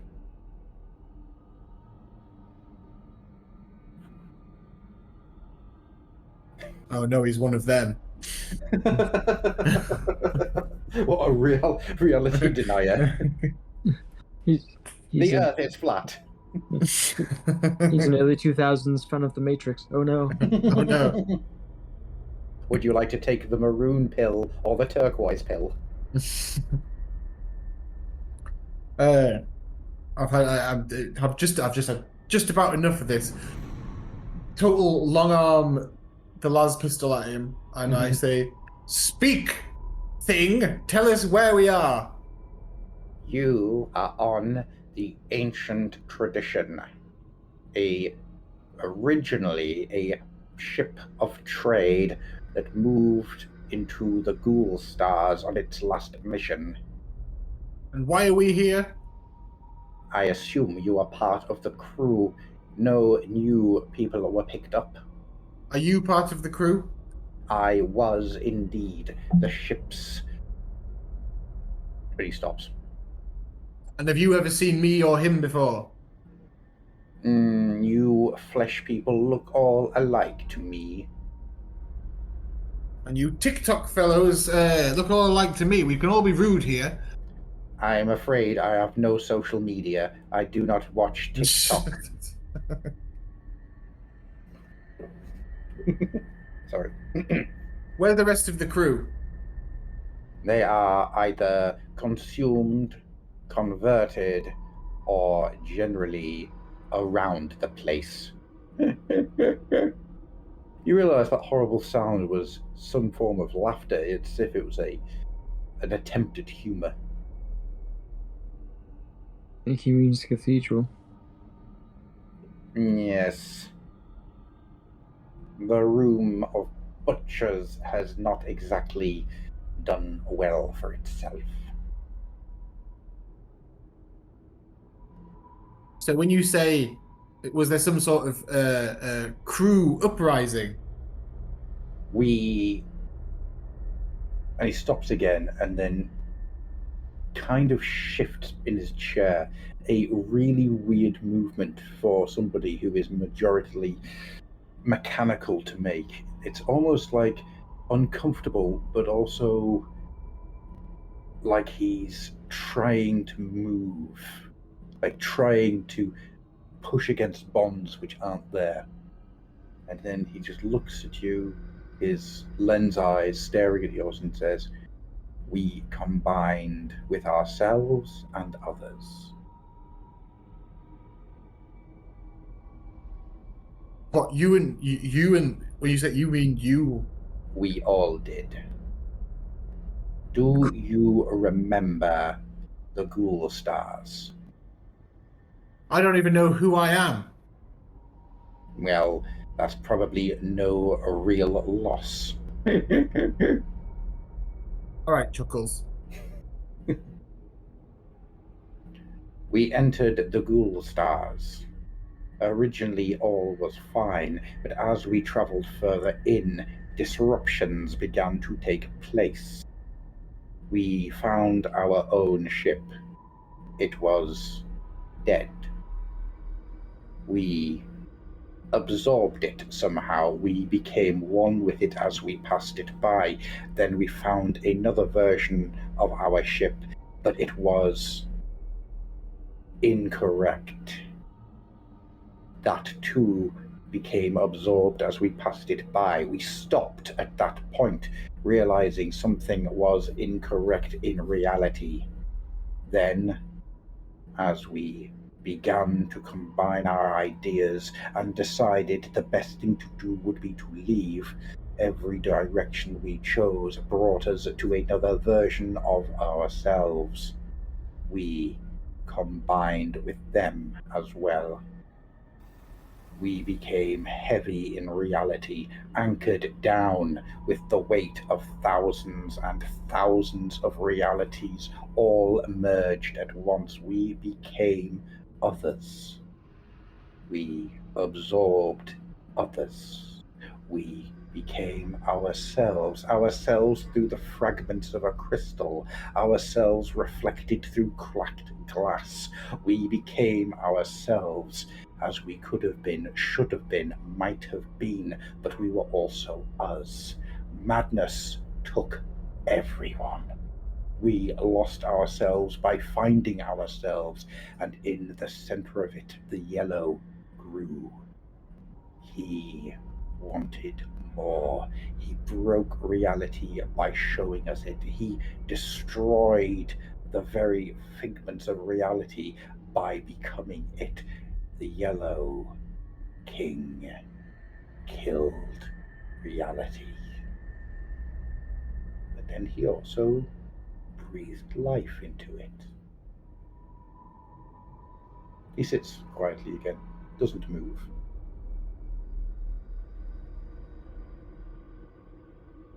I turn to you and I say, this all sounds very heretical.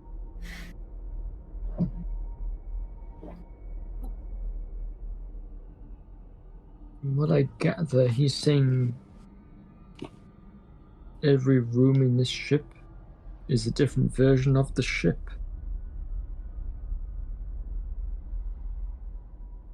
That is a definite way to take it. Every possibility of what anyone could have been has been distilled into a single point. The same could have happened to us, and our minds couldn't take it. And Are you saying you think there's multiple versions of us walking around out there? Incorrect statement. You are the only you, but you are also all of you.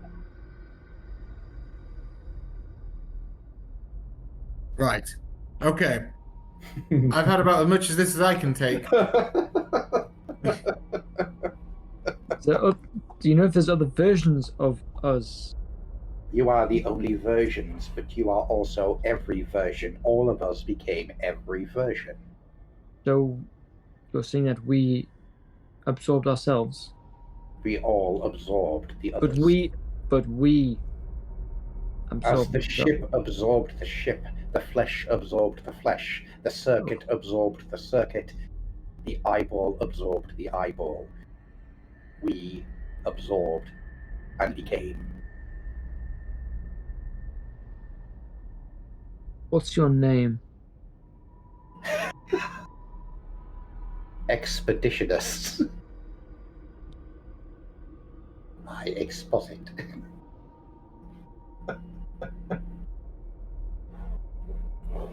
Why do we go on? I've been sitting on that joke all night. This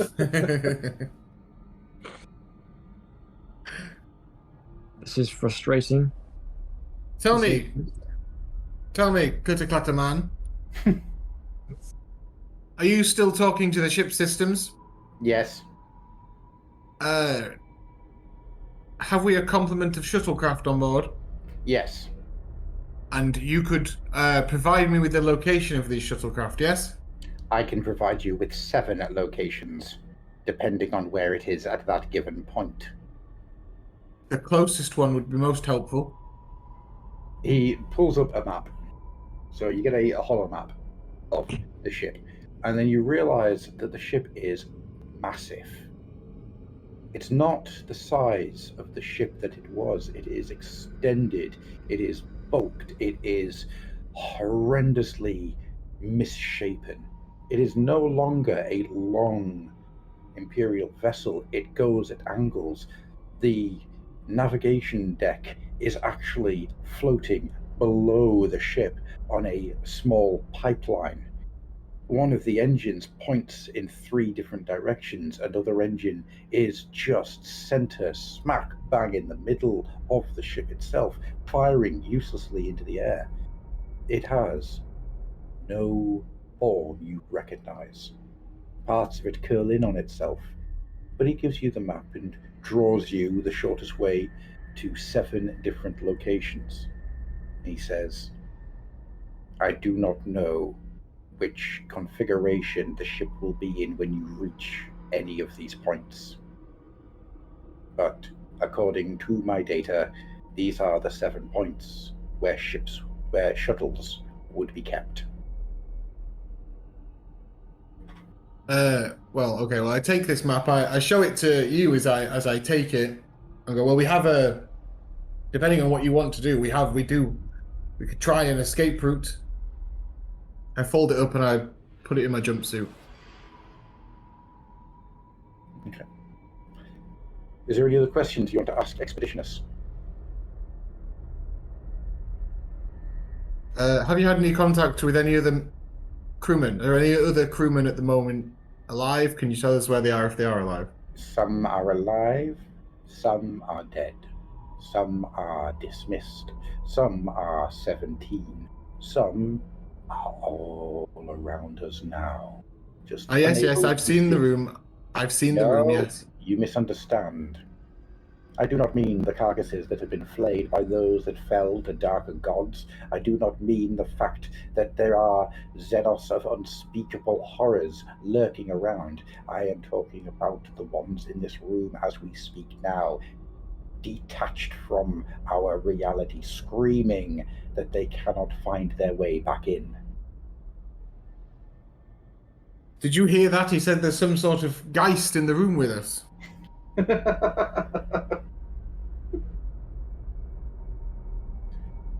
Oh.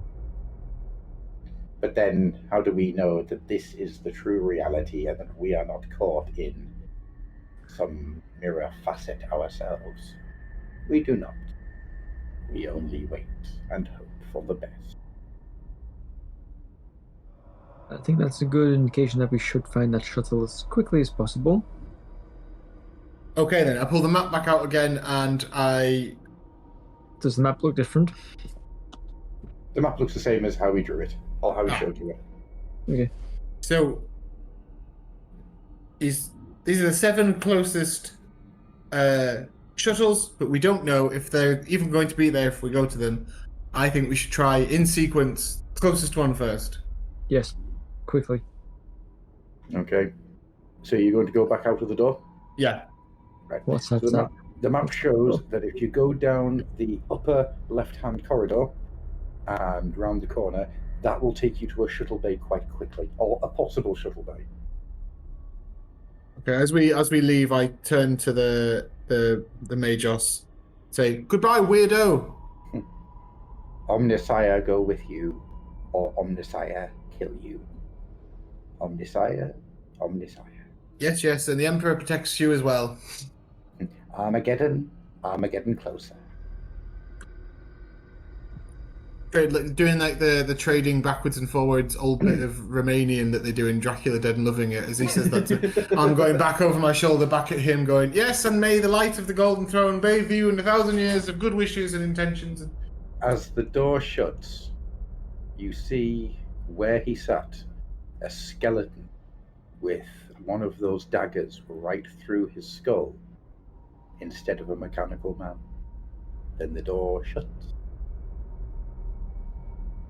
I wait for a bit of a pause as we both kind of digest that, and I say, well, I guess I had the last word there then.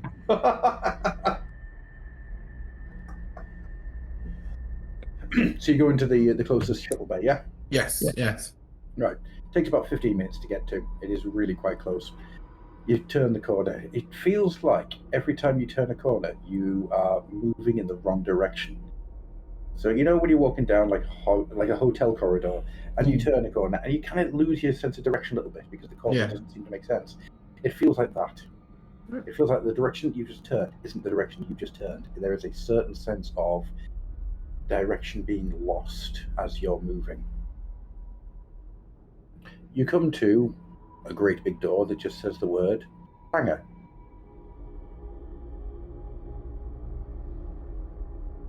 Hangar. Hangar. Well, I suppose this will. I suppose this will be us. Hopefully, we can. We aren't going to have to be here that much longer. Unless hangar is literal. Well, now I don't want to go in.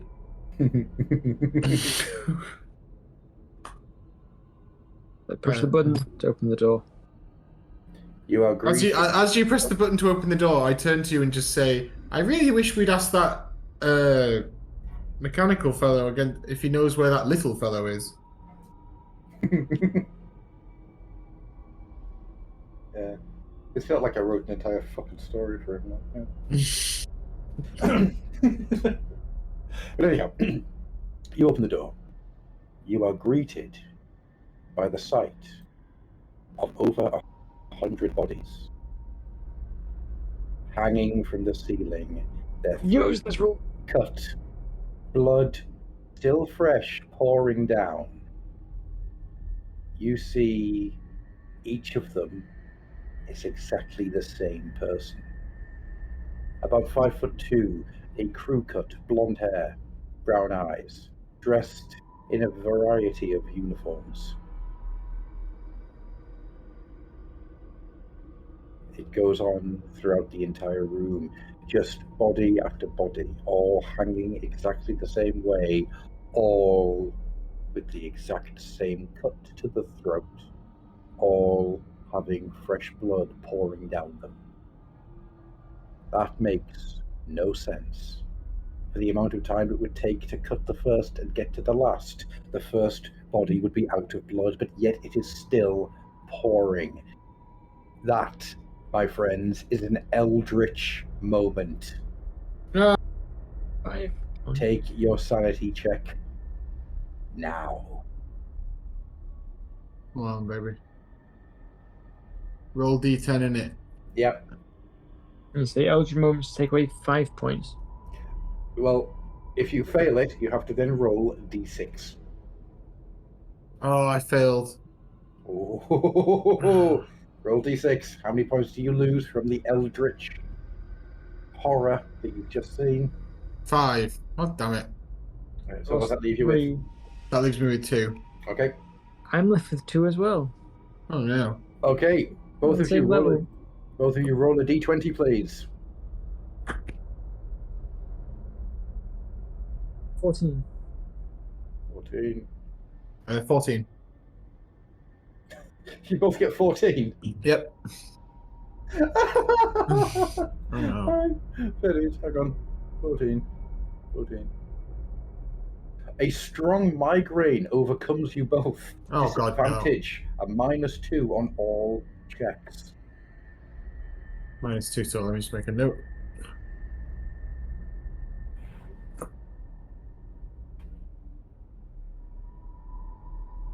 Is there in this room of horrors? Is there a shuttle anywhere at all?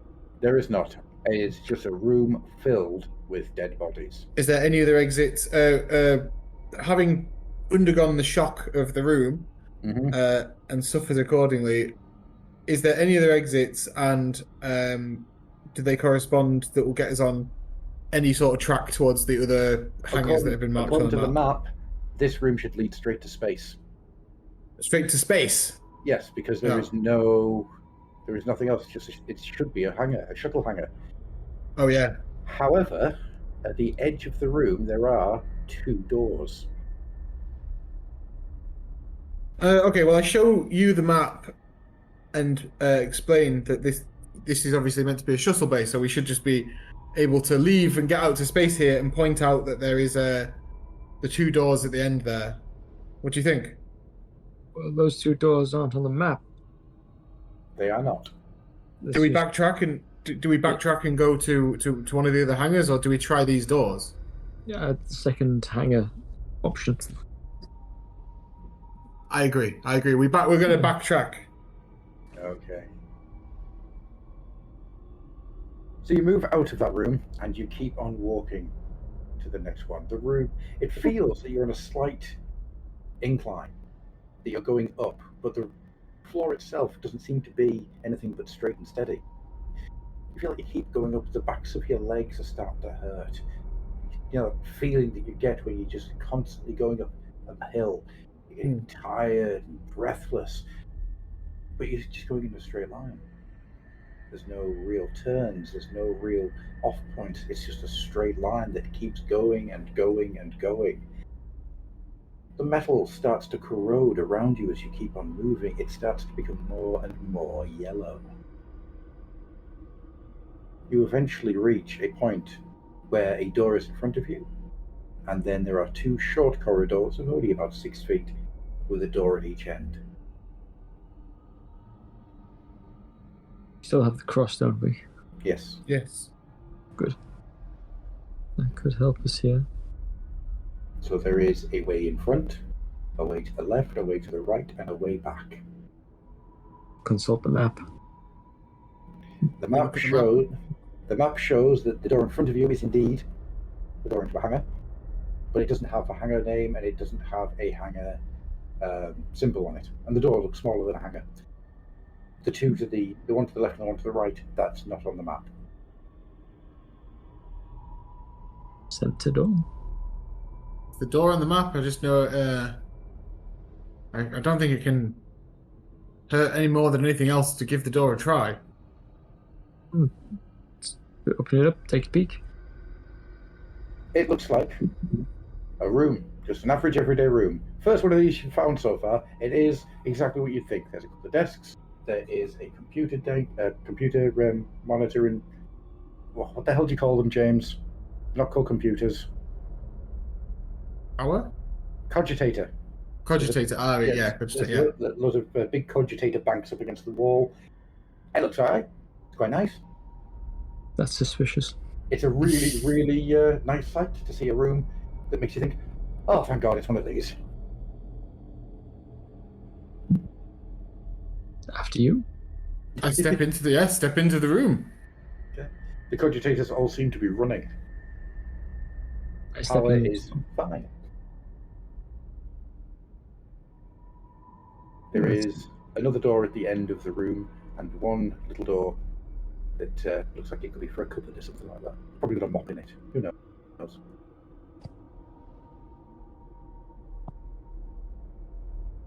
This feels too safe. Yes, this is Then I have done my job this evening. This is the scariest room. There's a little table in the middle that's got like a vase and some flowers. There's a flask. It's got some hot tea in it. I say though, I would point out though that this is not a hangar. It is not. I've got the map. I put the map over one of the cogitators, and just looking at where the other hangars are in relation to this room.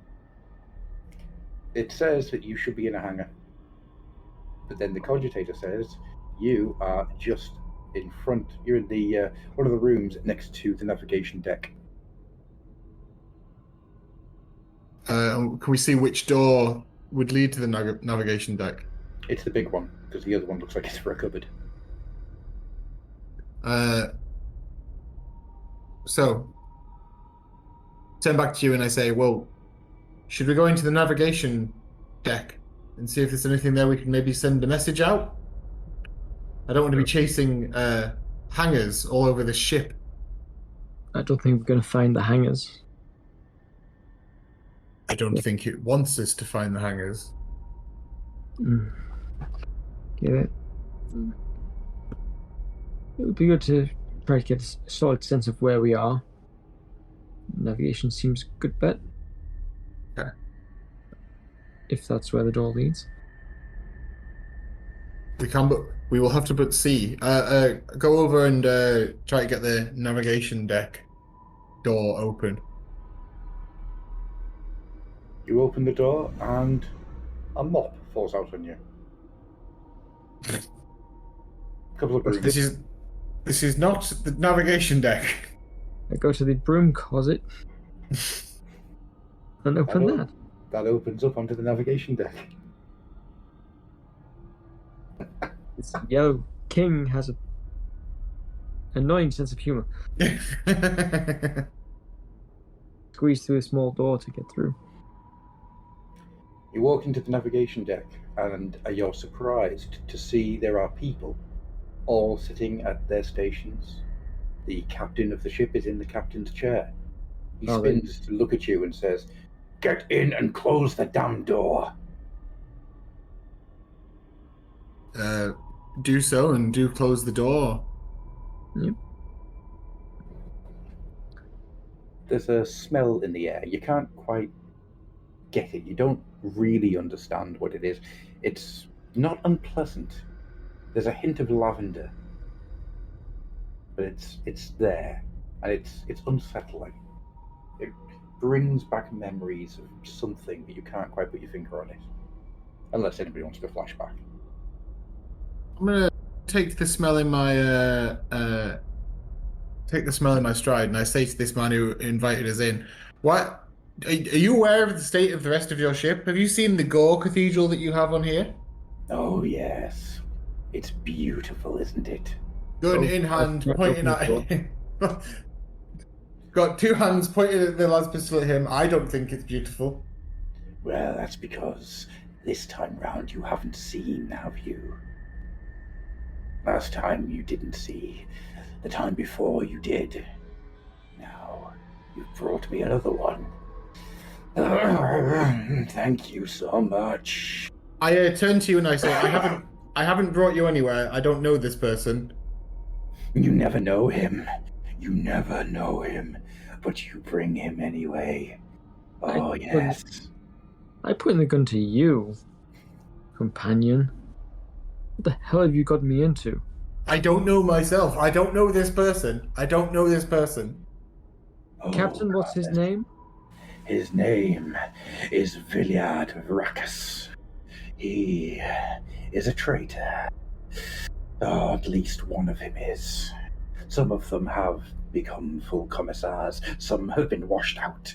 But oh, the three that are traitor, they do so well in bringing me new flesh to play with.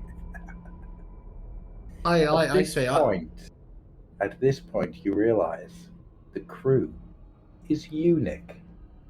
Again and again and again and again, 32 versions of you, all tied into the chairs via various mechanical parts, brain tubes listing into cogitators. Each person is you. That is an eldritch moment. Oh no. Just for Nick. Oh, thank God. You get an unsettling moment. Ah! I'll roll my d10 then. Oh no. Rolled a 3. Yay, but against a 2. Roll d6. 2. So I'm on 0 now. Mm-hmm. I'm losing my mind. I think you'll find you've lost it, but... I have to roll a d20 now? Just a d6, please. Sorry, d6, because you're out, yeah, d20. Yeah. 15.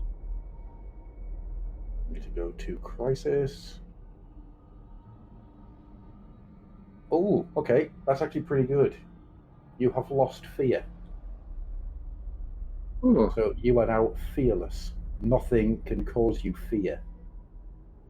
Oh, good. It also means you have become reckless, which means you no longer give a shit about your own protection. Okay, well, first thing I'm going to do is clock you around the back of the head with that gun. Yeah. You bastard for leading me here.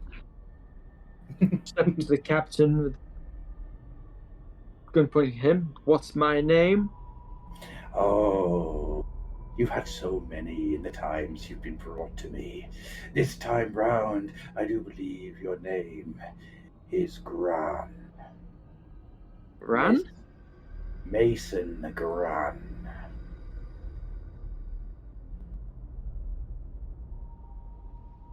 You, I do believe, An engineer of the First Order. You are a top-notch mechanical whiz, so to speak. You are a perfect specimen to be wired into this great machine, to become another ghost in my machine god as I raise it up. So you're the one leading this mad brigade? I was not the original. He found me, taught me the true way. I'm gonna shoot one of the versions of me and see what happens. It just keels over. Oh, sorry. Roll a d20. You'll need over a 13. 17. Yep, okay. Yeah, you shoot it straight through the head, it keels over. And he just goes, "That's where you'll be sitting then." There you go. Shoot another one. I got a 6. Okay. You miss and shoot the console instead.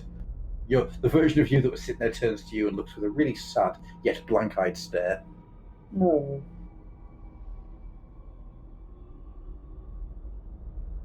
What do you? Your choice is to take your place willingly, or to be forced. Either way works for me. I say, I've had about as much for this as I can stand, and I shoot twice at the captain. I'm going to initiate a flashback as you raise your gun. Oh no. Go on. You see yourself waking up in that room time and time and time again, dressed either as you are now, dressed in full commissar's outfit, dressed in rags, dressed in all sorts of uniforms, ranging from Imperial Guard to full Chaos Cultist. You wake up time and time again, and the same person is sitting in front of you. And somehow, in the back of your mind, there is a single thought: I need to get this man off the ship. We need to leave. Time and time again. Each time, you know you failed. You brought him here.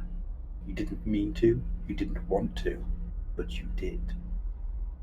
In one of your flashbacks, the first, you think, there is a sigil burned onto your chest, 4 equal lengths in an iron cross. The cross of the Yellow King.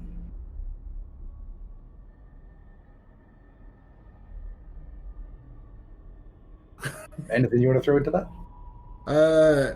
No, I don't know. I'm just absorbing that. Take an Eldritch for that one. Oh no. As you realize that you have lived this moment time and time and time again, and you have brought one person to their doom over 1,000 times. My sanity is 2, and I have a 9. Yeah. Roll d6.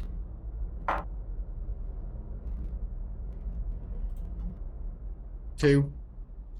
So I'm going to tell you about another thing that this game has, Mm-hmm. and it's the bargain. You can ask me to allow a boost or a success, but there will be a consequence attached. For example, if you were being attacked by somebody, you could kill the enemy but become poison. Or if a riddle needed solved, you could solve the riddle, but at the cost of the trust of the other players. Just because we haven't done the bargains or the combat, I really wanted to get one of them in. So I'm just going to allow that to be there. You don't have to take it. It's just an option that's there in the game. No, I'll take my licks for my 2. Okay. Right. In that case, then roll me a d20. Roll d20. 6. 6. Oh no. You believe you're omnipotent. Omnipotent? Omnipotent, sorry. Oh. I'm also omnipotent. Sorry, I read it as it's written. So yes, you believe you are now omnipotent. Then I can destroy this vile captain. Indeed. And I will throw myself at him. Excellent. We're going into combat. So, let me just pull this back up again. Combat. Lost my combat page. Where's it gone? Here we go. So, when in combat, each player takes a turn in the order of sanity, highest to lowest. Neither of you have any sanity, which means the captain, who has a full quantity of sanity, will go first. Does he though? Well, actually, hang on. Let me roll a d10, and we'll see what his sanity is. It seems pretty crazy to me. That's a fair point.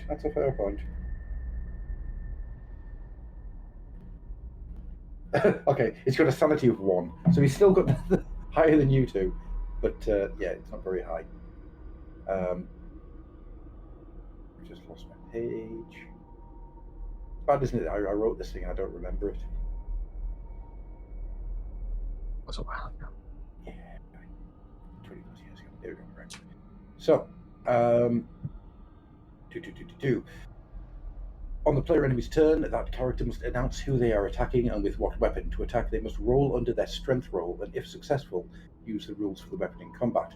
So, well, you've just got lasguns, haven't you? How many shots have you got on your lasguns? I haven't fired any, I think, I yet. shot once, twice. I shot 3 times, so I've got 3 shots left and a full clip. Yep. Okay. And I've shot once, so I've got... How many are in each one, 5. Adam? You've got 5 left. Yeah. There were 6 in each. Okay, so each character has 2 actions for combat, which can be a heal, an attack, a move, or defend. Healing can be done with an item or skill with a heal keyword and only done once. Attack can be done once unless an extra action has been saved, which means you've done 1 action, saved an action, and then you could attack twice in the next action. Move can be done twice at any point. It allows the character to move up to 6 feet. If done a second time, you get an extra 3 foot into that movement. I need to turn this into a PDF. There we go. If done a second time, that character is open and cannot attack. Defend takes up both action points and allows the character to take up to half damage when hit. Combat is completed when an enemy's vigor is reduced to 0, and that character completes a finishing attack, which is completed using a normal attack roll, but you have to describe your kill. Make sense? Yep. Okay, so with that then, we go in sanity, and the captain goes first. He rises from his chair, and you realize his bulk is immense. He can barely stand with the amount of weight he's carrying. It's not just fat though, it's almost like he's just too dense for himself. As he turns, you realize that his face is actually made up of 3 faces, a central face and then 2 that are molded out of his head going into his chest and neck. His arms, there are 3 of them. He is completely and utterly insane. He looks like something that you need to put down. He screams for the Yellow King, for... Sorry. I'm out of water.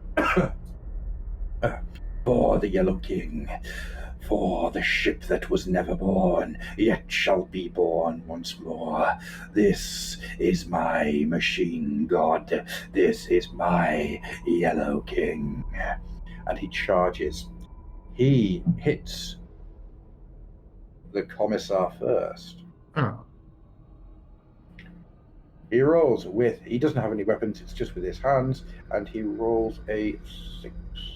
1 second.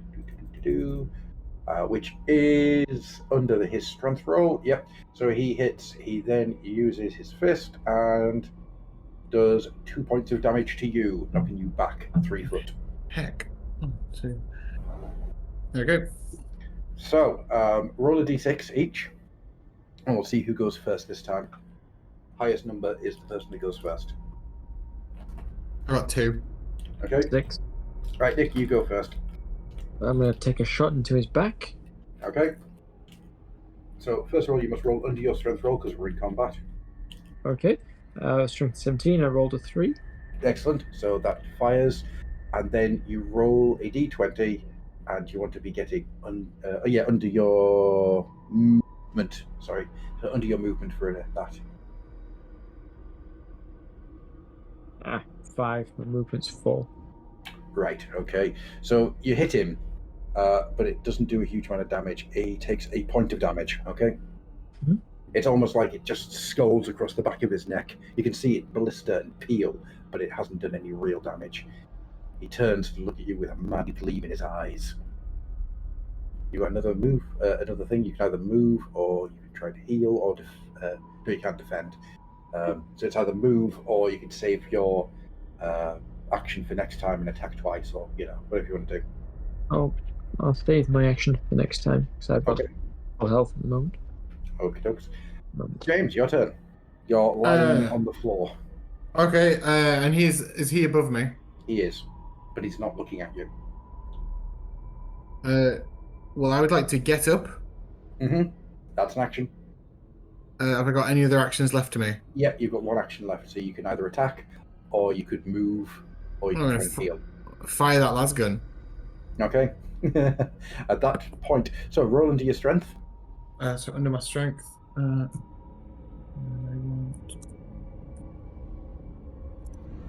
D20. My strength is 11. Cool. So you want to roll under your movement to fire. And don't forget, you've both got a full thing of luck. You've got tons of luck that you haven't used. Yeah. Roll D20 for move as well. Yeah, so you want to get underneath your move to get a decent hit. My move is 8. I've rolled 16. Can I use a luck? You could. Your luck won't get you on 16. No, your luck won't get you underneath. Nah, but you could do a bargain. Bargain. Do it. I'll do a bargain. Excellent. Your shot hits home straight into this captain's chest, burning a hole right through him. He staggers back. You know you've done some serious damage to him. He doesn't fall, but he's hurt, and hurt bad. He's slowed. He screams. At that point, you realize that your lasgun has misfired. It has emptied its entire charge to get that out. You have no ammo in that charge.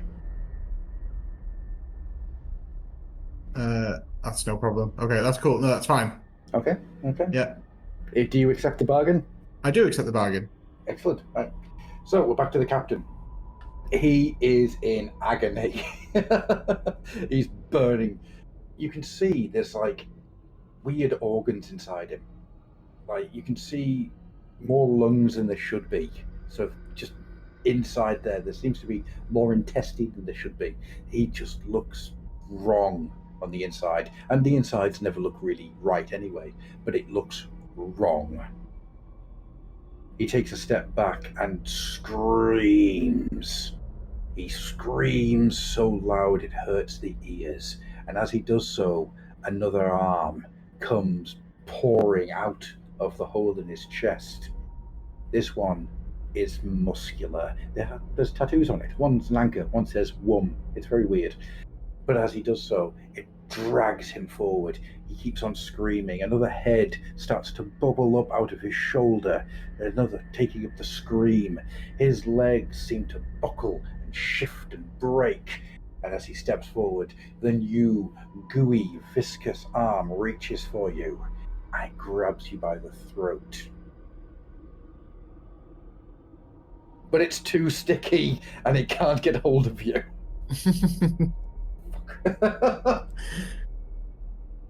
Fucking one. All right. Sorry. I meant to. Yeah. No. Bollocks. Right. Okay. So can't attack twice. So he's going to just move towards you to get face to face with you. So all of his arms are definitely within reaching moment. So roll d6 both again. As you goes first.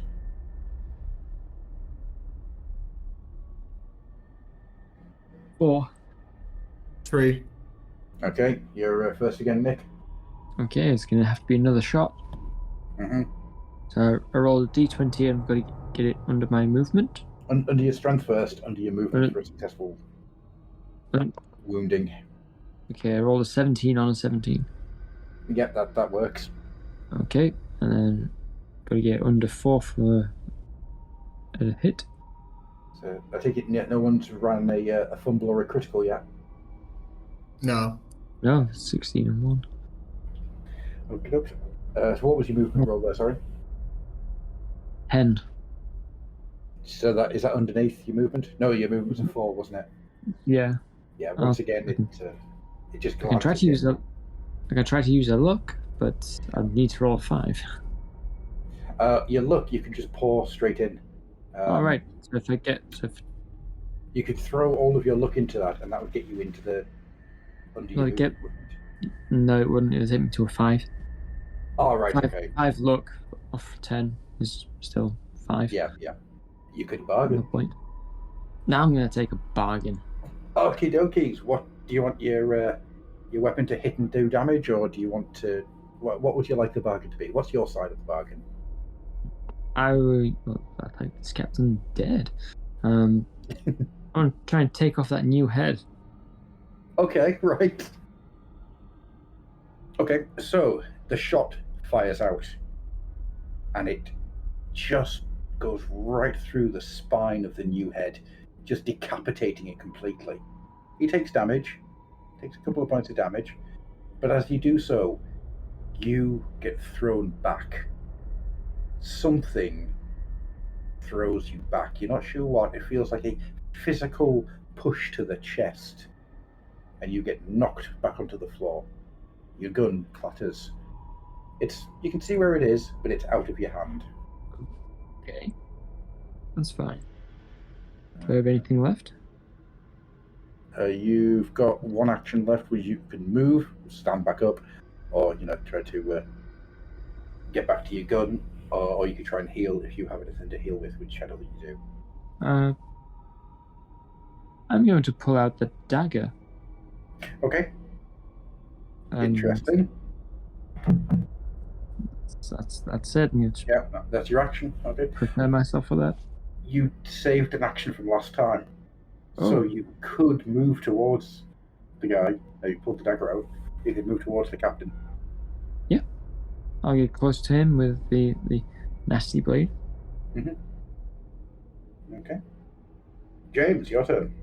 I would like to thinking right in your face.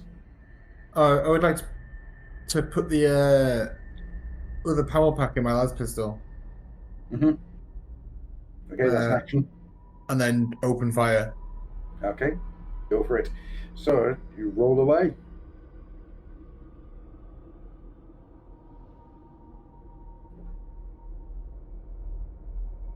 Bang on, 11. Oh, nice. So is that hit? That's hit, yeah. Right, so oh, nice. So you have basically dismembered the new arm and taken off one of his old arms, which is a weird sentence. Shot him right through the chest again, and the other shot's taken it right through the arm.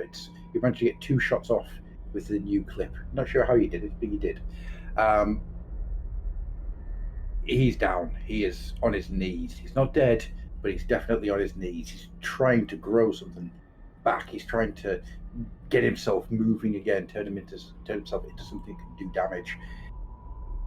You have an extra action left? No, you don't. No, I don't. That's me. Done. Right, so he is trying to grow things, but instead of arms, he seems to be growing weird spidery-like legs. Not 8 spider legs, but each arm that grows out has a insectoid look. His 2 faces on his chest are melding into one, and the head seems to be shifting, moving back. There's a certain chitinous aspect to his skin as he's trying to stand back up again. It's a thing.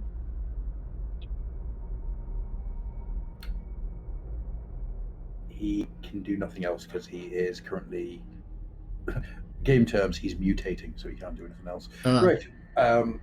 So it's D6. Who goes first? Oh, 6. I rolled 4, so it's James. Okay, James, you take the first turn. I got 2.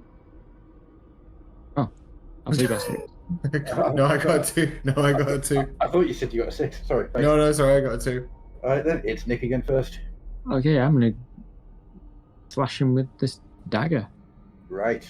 So, jump in, dagger. So you want strength.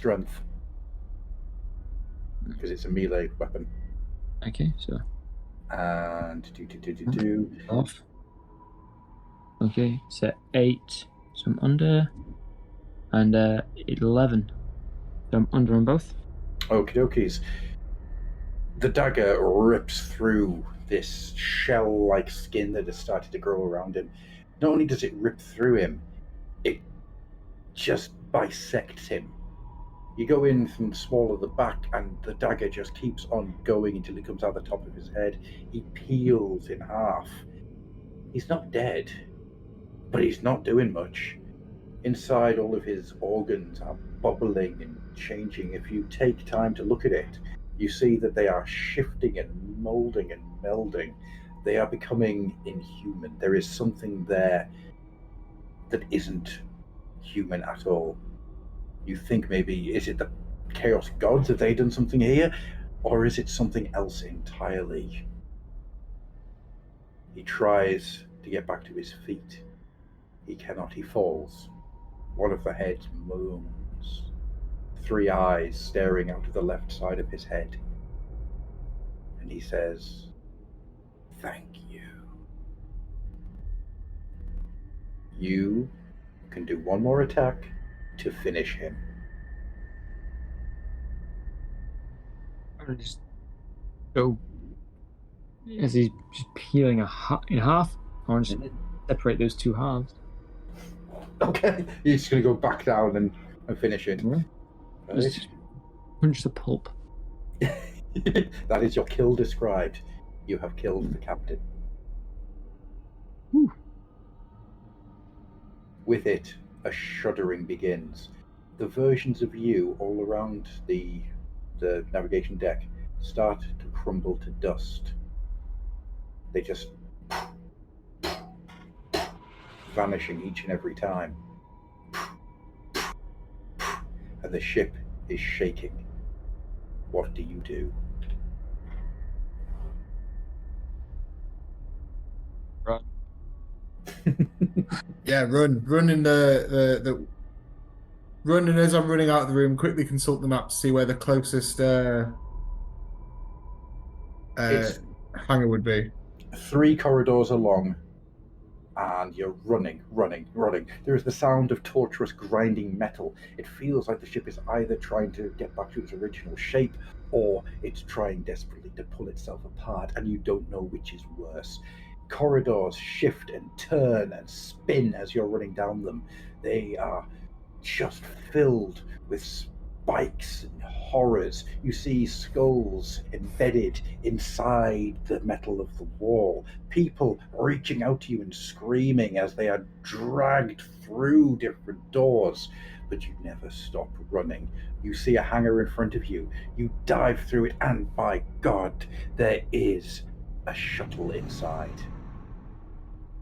Nice. Yes. Very nice. Do you shuttle? Do you stare at it for a while? What are you gonna do? Run to board. Yeah, I run to open the door to the shuttle. I open the door. I turn around. Mm-hmm. At this moment, we're just going to have a very quick flashback, Nick, Okay. of your character just learning to fly a shuttle. He just do. Okay. You got the shuttle flying skill. Yay. You look at it and you just go, "Hang on, no, I did this. I learned how to do this. I learned how to fly shuttles." I come back out of the flashback. Mm-hmm. I turn around to, is it Rakan? Wait, Yep. what's your Rakus. Rakus? Rakas. Rakas. As I turn to you as I stand in the open doorway of the shuttle. and I can't trust you. I can't trust that you'll not bring me back here. I still have the dagger in hand. Mm-hmm. I hold it out to you. I take it gingerly off you, and I say, I do not. I have no need for this. I do not wish this, and I simply just wish to leave this ship forever.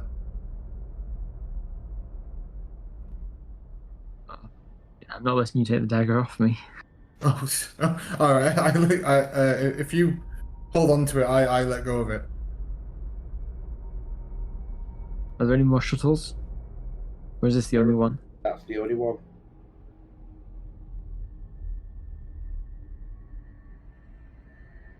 Please, I just want to leave. It's your choice, Nick. Oh, How should I say, Mason? Your choice. okay. I mean, it's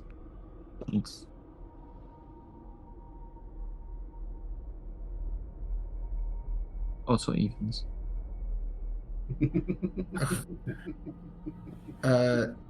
Evens. Okay. I lower the blade and allow you to enter the door. I enter. As you pass by me, I stick the blade into your back. Ah! Roll strength. Oh, damn, 20. You go for it, and you just like knock him on the side of the head. James, can you roll me a strength, please? I'll still take that.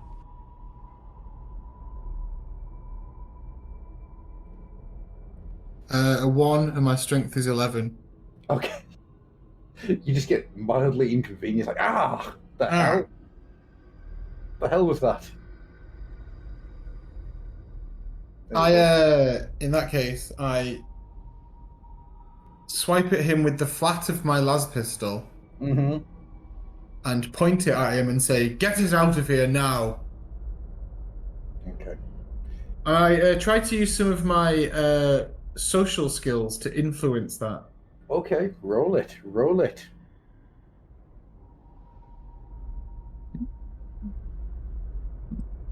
What do I roll? Anything?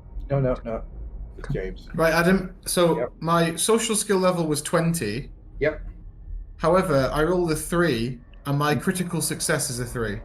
Well, in that case, then, anything that you say now is so heartfelt and pleading that, Nick, you take it on board. You believe him that he doesn't want to be part of whatever's happened in the past.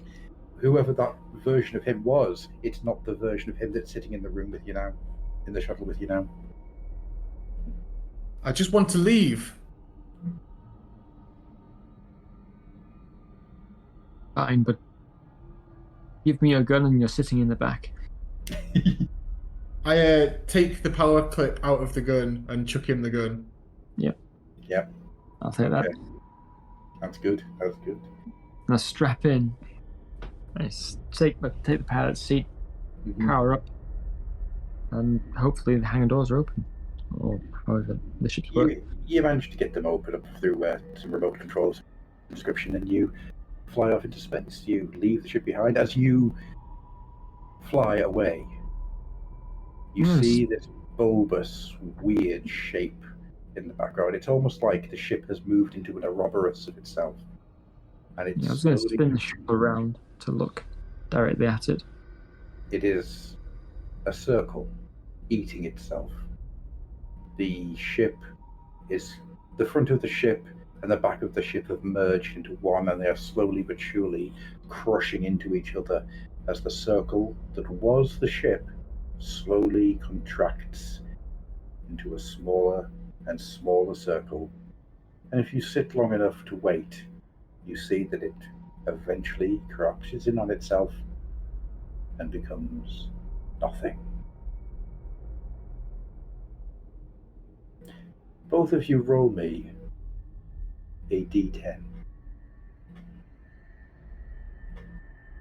2. 7. 7.